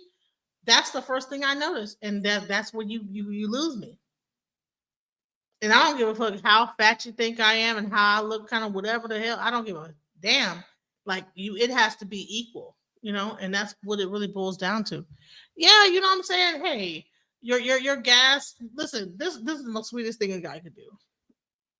Oh, you ain't got. Let me go fill the tank up, right? Let me go do this. Let me go make sure that your tank is full. Let me the car's messed up. I'm gonna go get it fixed. That type of stuff is because when we go into the place to like go get the car fixed, we don't know what we're walking into. They might take advantage of us. So a man that takes control of those certain things, that's sexy to me. When a guy comes into your life, he should be like, I don't mind like saying acquiesce. Like, you know what?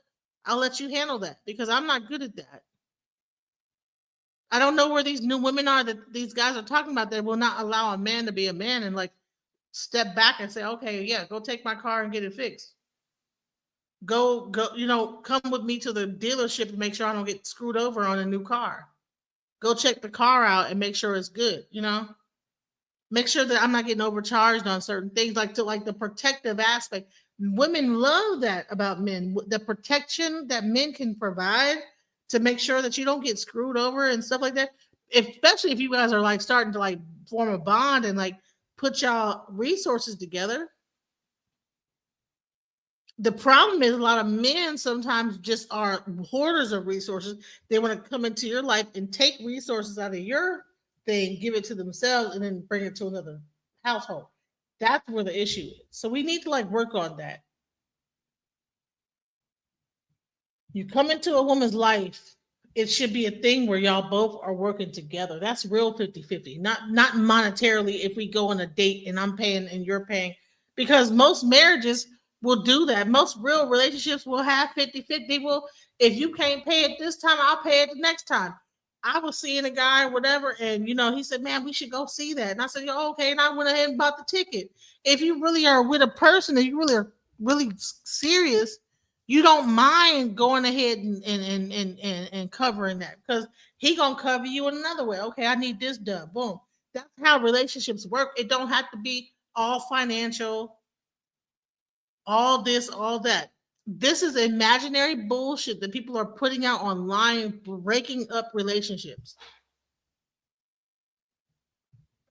And with that, I would say thank you for being on my channel for Alchemizing Energy. This is DJ Genesis. I'm signing out, and I'm done. Trying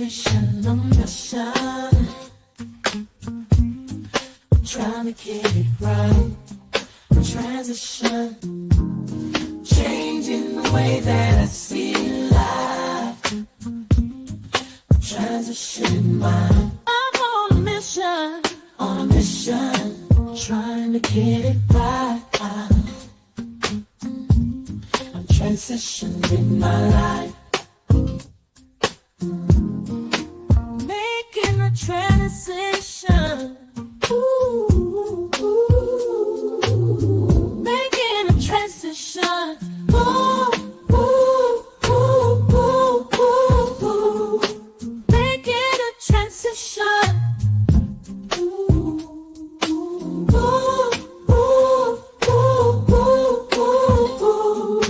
Making a transition. Trying a mission. I'm on a mission. On a mission, I'm trying to get it right. Changing the way that I see life. Transition in my life. On a mission. On a mission.